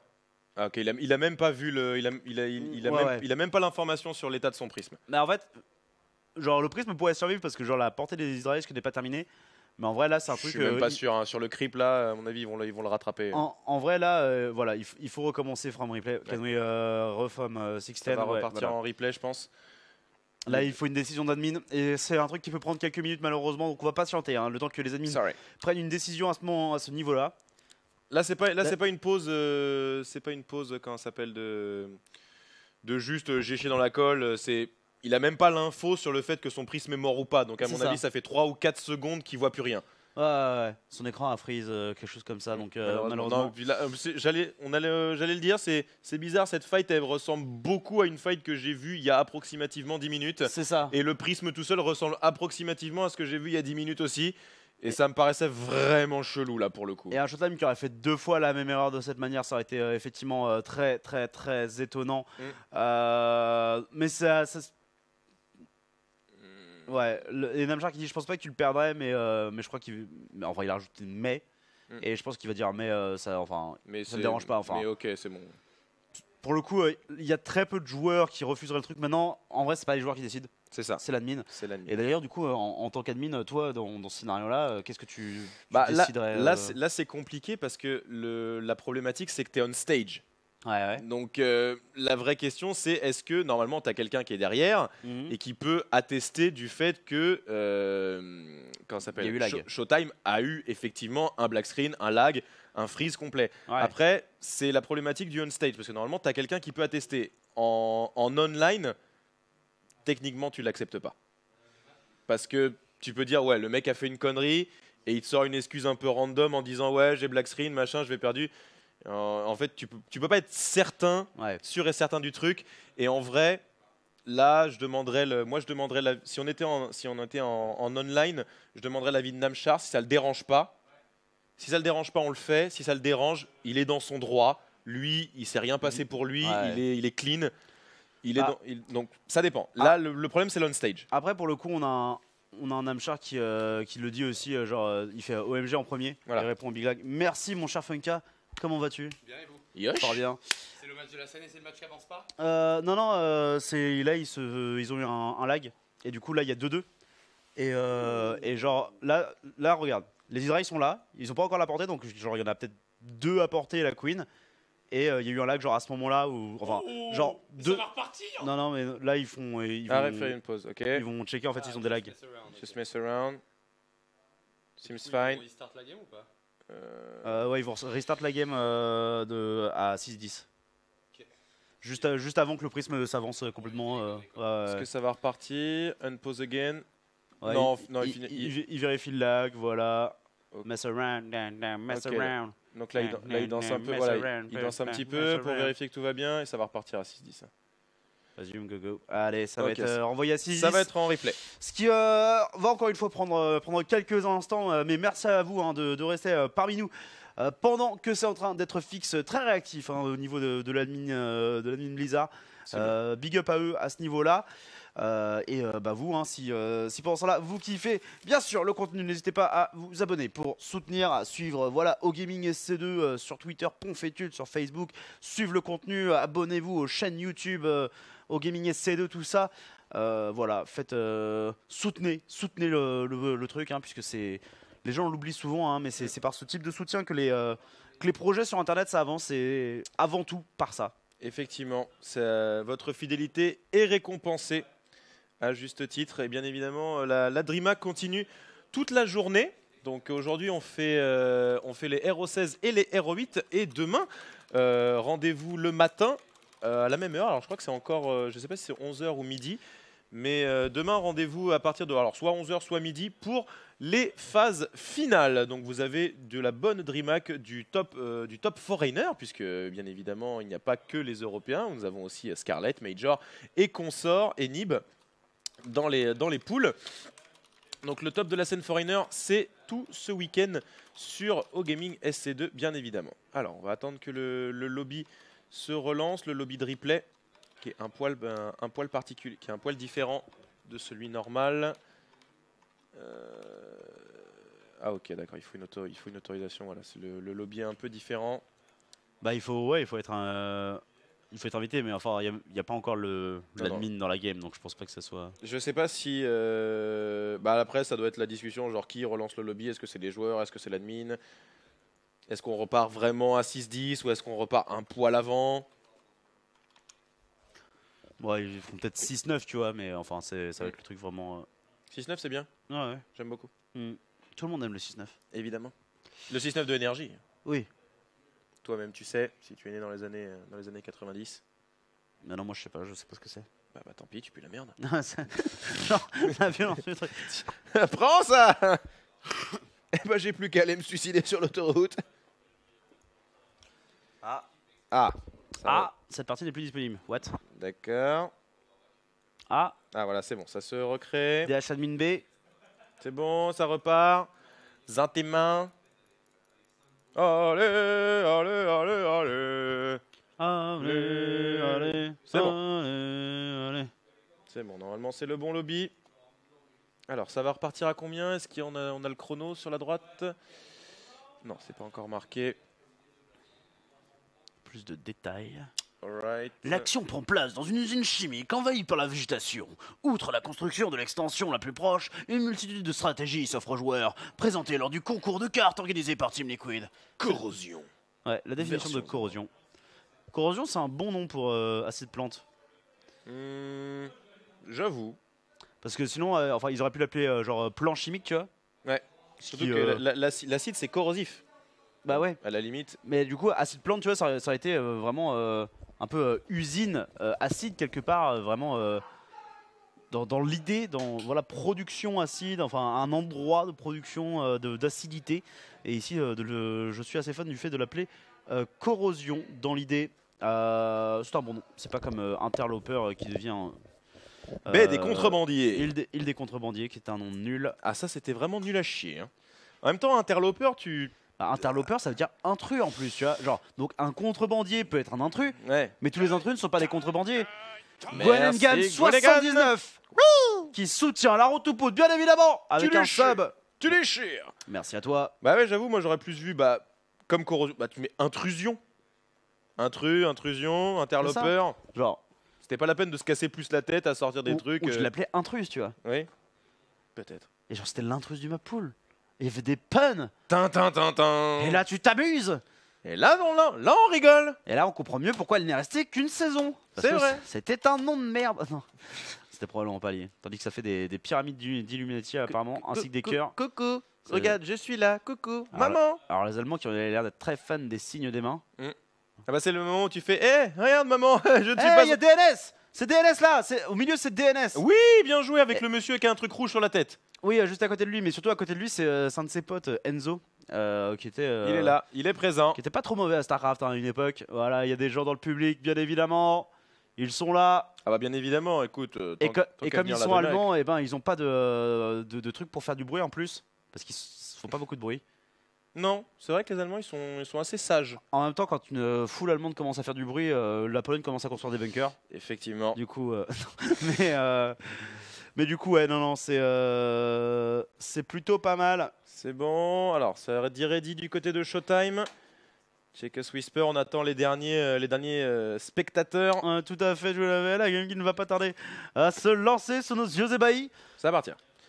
Donc, on rappelle 2-2 en faveur de personne, puisqu'il n'y a pas de faveur vu que c'est une inégalité pure. Dernier match, et ce BO-là qui a été vraiment tendu, avec une alternance entre une domination complète et parfaite des deux victoires de Showtime, ces deux games qui maîtrisent à la perfection et ils lui roulent sur la gueule, et pas vraiment une arnaque, mais un espèce de build pousse au crime de la part de Namchar. Donc deux styles de jeu complètement opposés. C'est vrai. À voir qui peut être le plus fort à ce petit jeu-là. C'est ça. Comment l'interaction se déroulera, du coup forcément double temps de chargement pour la reprise. Et vu que voilà, c'est une feature pas très utilisée, j'ose même pas alt-tab de peur que je fasse crash le lobby. C'est destruction. La game a été supprimée. Vous devez rejouer le BO en entier. C'est ça. Merci Degel. Du con. J'ai pas fait exprès. Mais alors non, Blacklist. C'est ça. Rémi. Rémi Tekel est bon. toi, t'es mort. Tu ne feras plus jamais d'e-sport de ta vie. Tu vas jouer aux échecs et c'est tout. Et tout seul. Et tout seul en plus sur un ladder créé pour toi. Contre une IA qui aura appris exclusivement de tes moves. C'est Du coup, tu ne progresseras jamais. Tu joueras contre toi-même. Tu es nul à chier. Mais la game du coup qui est en pause, prête à être lancée à tout 6-0-9. moment 6-0-9 comme on l'avait pronostiqué. Ready. 3, 2, Tu peux repasser sur nous, 1. Mathieu. Et la game qui est lancée sous nos yeux ébahis. Si l'admin arrive à appuyer sur la pause, voilà, il avait oublié qu'il y avait un autre countdown qui était disponible. C'est parti directement. La game qui se lance avec le prisme. Voilà, Showtime qui du coup aussi se met à changer la trajectoire de son prisme. C'est déjà un petit peu mieux, la fight frontale qui est engagée de la part du joueur allemand, la Queen qui est dégraissée instantanément. Pour l'instant, les archons qui sont plutôt neufs, qui n'ont pas été atteints, les adeptes de même, les zélotes qui tankent plutôt bien. On essaye de rewarpin, attention, on va pas laisser le prisme non plus apporter des hydras. Et ça c'est bien fait aussi. Il y a deux zélotes au sud qui, mine de rien, deux zélotes plutôt au sud, qui sont en train de faire des choses fantastiques. Les archontes qui doivent être micro-gérés dans le prisme. Mais voilà, c'est bien fait de la part de Showtime. Ceci étant dit, un bon hold position également sur les drones de la part de Namchar pour lui permettre de préserver l'essentiel de ses troupes et leur permettre de continuer à fighter. Et du coup, on est sur une interaction où on sort un peu dans un truc kiff-kiff. Namchar, il a continué à prendre B4 pendant ce temps-là. Certes, il a perdu des drones, mais Showtime n'est pas non plus en avance en comparaison. Et du coup, Showtime se prépare à tanker l'agression de son adversaire. C'est un peu la combinaison de la correction de toutes les erreurs qu'il a fait sur Blackpink. Blackpink il perd le prisme, il perd l'oracle avant de poser des stats. Là il perd pas le prisme, il garde l'oracle. C'est esquivé vraiment de peu. Là, la totalité des Zerglings qui aurait pu être nullifiée. C'est bon. Coucou. Oh coucou Kamida. Des bisous. C'est bon, les archons qui devraient gérer les Zerglings, mais par contre non la masse d'Hydra qui est... Oh dommage. Ah là là, et là par contre le bon positionnement une nouvelle fois entre la B2 et la B3 de la part de Namchar. Ceci étant dit, c'est moins handicapant que sur Blackpink bien évidemment, mais ça reste problématique. Ici on a besoin d'aller chercher ces hydras. La Storm qui est encore à 7 secondes d'être complétée. Ça devrait pouvoir passer. C'est bon, la Namchar qui a dû voir les hauts templiers se rapprocher. Il doit se douter qu'il y avait possibilité de Ushuaïa. Ushuaïa. Les overload drops qui sont en train d'être envoyés, on pourrait repartir sur un scénario également assez similaire avec un Bending Nest. Backwall. Et ce Bending Nest il est méga tard, on l'a un peu oublié là. Effectivement, on l'a un peu oublié, mais après est-ce que t'en avais vraiment besoin là tout de suite? Disons que t'aurais pu faire une attaque qui aurait forcé de craquer toutes les storms, mais du coup Showtime peut pas traverser la map. Là tu peux pas le faire. Est-ce que tu veux pas plutôt le prendre en drop? Alors tu peux vouloir le prendre en drop, tu vois, mais tu peux faire les deux en fait. T'aurais pu avoir ton Bending Nest et commencer une session de drop et ouvrir des options. Enfin, là je trouve que c'est un petit peu dommage de faire ça en deux temps. Maintenant, c'est peut-être volontaire de la part de Namchar. C'est un peu mi-figue mi-raisin quoi. Certes. Alors, est-ce qu'on va réussir à choper ce petit observeur? Normalement non, il sera... C'est bon, il sera supprimé.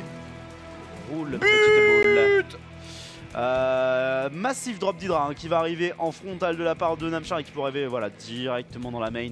Ça serait dramatique pour Showtime si l'intégralité de ses unités arrive à dropper. La Lorac qui va voir les troupes, mais qui va aussi voir un truc, c'est que il manque des Hydras dans cette composition. Mais par contre, il faut qu'ils s'en rendent compte. Et je suis pas sûr qu'ils s'en rendent compte. Je suis pas sûr non plus. Après, est-ce que tu te dis pas ils sont haute part, ça va tenter une incursion sur la B4?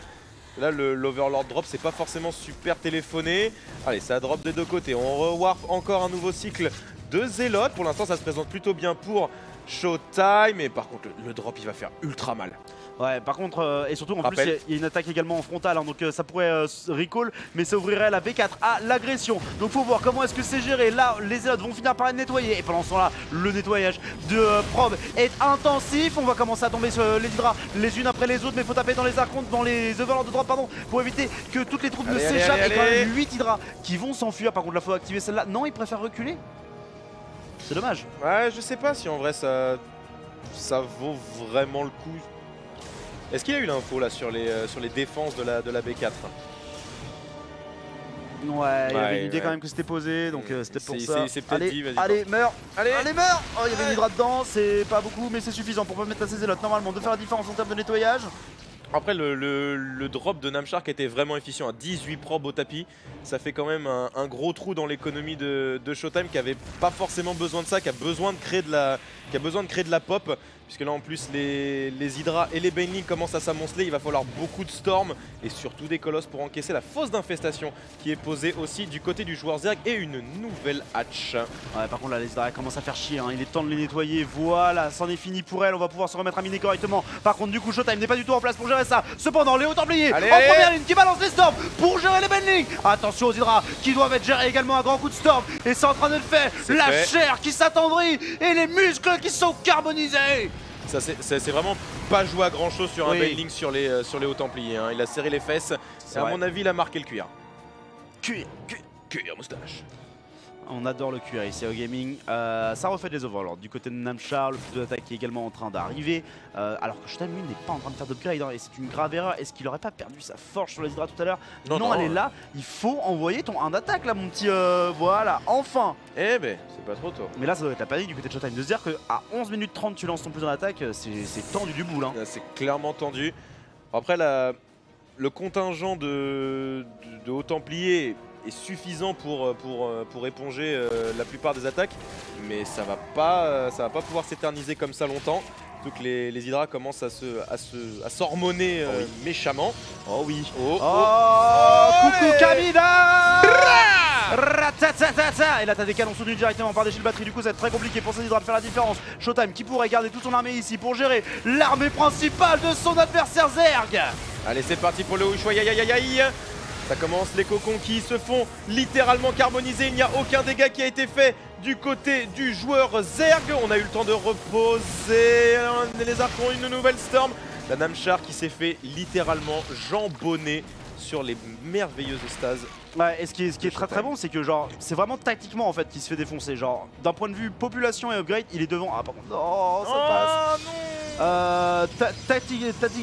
Au niveau du coup de l'armée et de la technologie, il est devant, mais tactiquement, donc purement genre au positionnement, à comment tu utilises tes unités de manière générale, c'est un Showtime qui est bien plus efficace. Ici dommage, la perte de Star compte, mais on est distrait par ce qui se passe dans la main. Et là, il faudrait surtout pas perdre cette forge, parce que Namchar il sait pas que c'est plus en attaque, mais il peut s'en douter. Et là, la perte du plus en attaque. 13 minutes de jeu 4. Et le plus en attaque qui n'est pas terminé, c'est absolument dramatique là, pour Showtime. Là ça pue la merde, là tu vas encore pouvoir tempo avec la Storm, avec ta pop, et là ça va devenir vraiment très très compliqué. La première Storm qui tombe, qui force les Hydra à reculer, mais ils ne vont pas reculer ad vitam aeternam, mais ça continue les drops. Il a raison Namchar, hein. Il a raison d'appuyer là-dessus, parce que c'est le point faible pour l'instant de Showtime. Et tu vois là, moi Showtime j'ai limite envie de le voir poser 3 forges, tu vois, genre, et de faire le 1-1-1. Enfin parce que là, oui ça coûte cher, oui c'est long à faire, mais enfin, il y a un tel retard aux upgrades. Bah, en même temps ça se voit, regarde sa banque, il a pas assez pour... il arrive pas à avoir suffisamment de gate, il repose encore balise de la flotte et double Stargate pour essayer d'éponger, mais il faut des upgrades, vraiment, là ça devient dangereux. Hein. Ouais, bah en fait toutes les fights, il doit prendre la fight parfaite parce qu'il a pas d'upgrade, et déjà que c'est un match-up où tu dois prendre la fight parfaite quand tu as des upgrades, alors là je n'ose imaginer ce qu'on pourrait voir. La perte de l'oracle. Ça par contre c'est chiant sans avoir pu taguer cette grosse masse d'Hydra qui menace la B3 et aussi la nouvelle B5, c'est osé de faire ça. Hein. Bah en fait je crois que ça reste la plus timide quand même, parce que même si elle est au milieu de la pampa, bah en fait les deux autres elles sont tellement excentrées. Ah oui clairement. Genre t'es quasiment obligé peut-être. Ah par contre le crackling qui a été lancé et la Greater Spire aussi chez Namchar, on a vraiment plus le temps du tout. Oh par contre là c'est Hydra qui vont se retrouver entre le marteau et l'enclume, ça pourrait faire très mal. Des Hauts-Templiers qui doivent aller dans la fight, des Hauts-Templiers qui doivent aller dans la fight, qui sont pas du tout en train d'aller dans la fight. Lâche des storms, ok. Les storms qui sont un peu lâchés, du coup des unités qui vont mourir. Le gros recall qui a été fait sur une partie de l'armée pour permettre de sauver la base. On a laissé très peu d'unités ici, on n'a pas pris nécessairement beaucoup de workers à l'adversaire. Du coup Namchar qui maintient l'avantage. Hein. Namchar qui maintient l'avantage, et le problème c'est que là le combo crackling into Broodlord ça va faire extrêmement mal. Va falloir que Showtime fasse du dégât relativement rapidement, puisque sinon le Goin va lui mettre un gros taquet dans la bouche, sachant qu'aux upgrades c'est même plus du retard là, c'est de... Bah c'est de l'inexistence. Ah bah, clairement. On va voir le plus en attaque, mais le plus en attaque à 15 minutes de jeu, c'est tellement tard. Ici une agression au cadran d'arrivée, on a deux Hauts-Templiers qui sont en place pour essayer de défendre avec des storms. Voilà, c'est bien fait de la part de Showtime qui a encore deux nouvelles storms qui tentent leur run-by, mais ici, genre des Zélotes 1 d'attaque contre des Hydra qui sont 2-1, enfin ils fondent comme neige au soleil. Effectivement. Il va falloir faire quelque chose. Le crackling qui va être complété dans 10 petites secondes. Si on pourrait choper cette hatch, ce serait toujours ça. Ça enlèverait quelques larves à la possibilité de Namchar. Non, ça sera défendu bien évidemment. Namchar qui a une troupe ici qui pourrait faire la différence, mais là, Showtime du coup qui tente le multitask. Excellent cette défense sud. Storm-moi cette merde si tu peux, ça serait assez incroyable. On va réussir à prendre la couveuse. Est-ce qu'on a un recall de disponible pour s'enfuir? Non, on va s'enfuir à pied tandis qu'on renvoie l'autre armée de l'autre côté. On a réussi à bouffer des hydras grâce à ce haut templier notamment qui a fait beaucoup de dégâts. Mais ici les unités vont être sacrifiées. Bah, sacrifier a raison, hein. Là, il faut vraiment dégraisser les hatches, il y en a beaucoup trop. Et s'il y a trop de larves qui survivent, tu vas te faire littéralement submerger vu que la banque de Namchar n'est pas florissante mais est suffisante pour créer assez de pop pour t'emmerder. Là les broodlings qui vont commencer à gratter. Ouh, ce haut templier qui a vu sa vie défiler devant ses yeux, mais pour l'instant ça va, il survit. Pendant ce temps là une faille frontale qui est en train d'être prise. Heureusement on a le Murdership qui va arriver et qui va apporter un soutien mine de rien non négligeable à la défense de ses bases. Effectivement, en termes de vigilance ça donne quoi chez Namchar? On a perdu le dernier à l'instant. Et merde. Et merde, on est en train d'en faire 4 mais pas trop le choix hein. Mais c'est un peu picnic time hein. Allez, les tempestes aussi qui sont en production chez Showtime. Et bien évidemment les carrières. Alors. Les carrières qui vont être un ajout très utile et qui soulage du côté de Showtime. Mais voilà, il faut faire des arcontes parce que non seulement tu as une moque en gaz, mais à ce moment-là, c'est une des unités les plus efficaces. Voilà, ils vont tuer les Zerglings, ils vont tuer les Banelings, ils vont tuer les Broodlings. Et ça va permettre au reste de ta pop de taper sur les précieux Hydra. Par contre, il faut que tu aies les carrières avec ton armée parce qu'effectivement, sinon la fight est très compliquée. Les Storms également qui pourraient faire la différence si tu les balances directement dans les Hydralisques. Ah, à mon avis, là, le Nexus qui est condamné. Ouais, faut réussir à tuer les vigilants ici, mais les vigilants qui n'arrivent pas à s'approcher, mais là il y a vraiment trop d'Hydra et les Broodlords sont littéralement inaccessibles. Surtout au sol, les Broodlings font la loi. On avance du côté de Namchar. Ouais, on essaie de faire des tempestes en urgence du côté de Showtime, les tempestes qui doivent être groupées différemment pour aller chercher directement les Broodlords, alors que le reste de l'armée fight. Une Storm qui tombe aussi sur les Broodlords. Attention à ce carrière qui s'avance quand même beaucoup, c'est dommage de l'avoir avancé autant. Maintenant ça tente du dégât pour notamment le Mothership et permet peut-être au reste de l'armée de fighter. Si on arrive à target les vigilants, tue les vigilants avec n'importe quoi, mais tue-les. Là c'est le problème, là ils sont suffisamment. Là, les Broodlords, c'est bon, ça s'est dégraissé au sol. Les Hydras ne sont plus assez nombreux pour cover. Les Broodlords qui se font chasser à coups de tempête et de tempête. Effectivement, et là pour le coup Showtime qui est passé devant à la population, notamment la population armée, ce qui était peut-être le plus important malgré son déficit d'upgrade. La faille qui a été bien gérée de la part du joueur allemand et on va remonter le joueur Zerg. Ah, Namchar qui s'est vu trop beau sur cette phase de jeu, qui a clairement pas anticipé les tempestes, qui ont réussi à gérer les Broodlords, heureusement, puisque la Showtime était en train de commencer à poser le genou à terre. Mais il s'est arrêté le petit millimètre avant qui suffisait. Et là, cette hatch qui est littéralement condamnée. Ah ouais, elle est trop basse en vie. Tu peux envoyer les transfuges si tu veux. Là, ça ne suffira pas face à une telle armée de la part du joueur Protoss. On a beaucoup d'immortels, beaucoup d'archontes, beaucoup de zélotes. Ça commence à puer la merde. On a saupoudré le tout de 4 tempestes, 3 carrières et un 4ème qui est en train d'arriver. Mais surtout, le plus important ici, c'est ce 2-2 qui va faire tellement du bien à cette armée. En fait, ça va équilibrer les upgrades. Et à partir du moment où les upgrades vont être équilibrés, je vois pas comment est-ce que Namchar, avec quasiment 3 fois moins de pop armé, peut l'emporter. Là ça va être dur. Voilà, Showtime, c'est la solidité qui l'emporte. Le vent n'a pas réussi à faire plier le bambou. Il est resté serein, il a plié mais n'a pas rompu. GG! GG! Well played GL. Namchar qui s'incline avec véhémence, n'est-ce pas, mais aussi fair play. Il a réussi à mettre en difficulté Showtime, mais ce dernier l'emporte devant son public. Très très bien joué de la part de Showtime. Quelques petites erreurs sur les games 2 et 4, mais il reste solide, il reste magnifique dans la victoire et il avance en RO8 et donc du coup jouera contre Nerkio. C'est ça. Il jouera contre... Non, il va jouer contre... Non, contre Trou. Contre Trou. Contre Trou. Ouais. Il va jouer contre Trou et Trou, c'est un animal complètement différent de Namchar. Namchar qui se sent il est pas passé loin. Très mal. Ah, il est pas passé loin. Hein. Ouais, en plus de ça, là, c'est surtout, en fait, le problème, c'est que ça casse un peu sa bonne forme. C'est plus mental, la brisure. Ouais, malheureusement. C'est dur pour Namchar. On va vous faire un rapide point bracket de notre côté pour vous indiquer du coup au niveau des derniers matchs qui va se passer. Ici vous avez du coup Elaser contre Nib, ici vous aurez Showtime contre True, et ici on n'a pas encore le gagnant de Serral Massa, mais ça va être le prochain match sur le clean feed. Et il reste encore Spécial Utermal ainsi que Lambo Snoot. C'est des matchs qui vont arriver, donc notamment un TVT et un TVZ. On verra comment ça se goupille. Nous, on fait un break très rapide et on revient juste après avec les matchs suivants de cette DreamHack Leipzig. A tout de suite.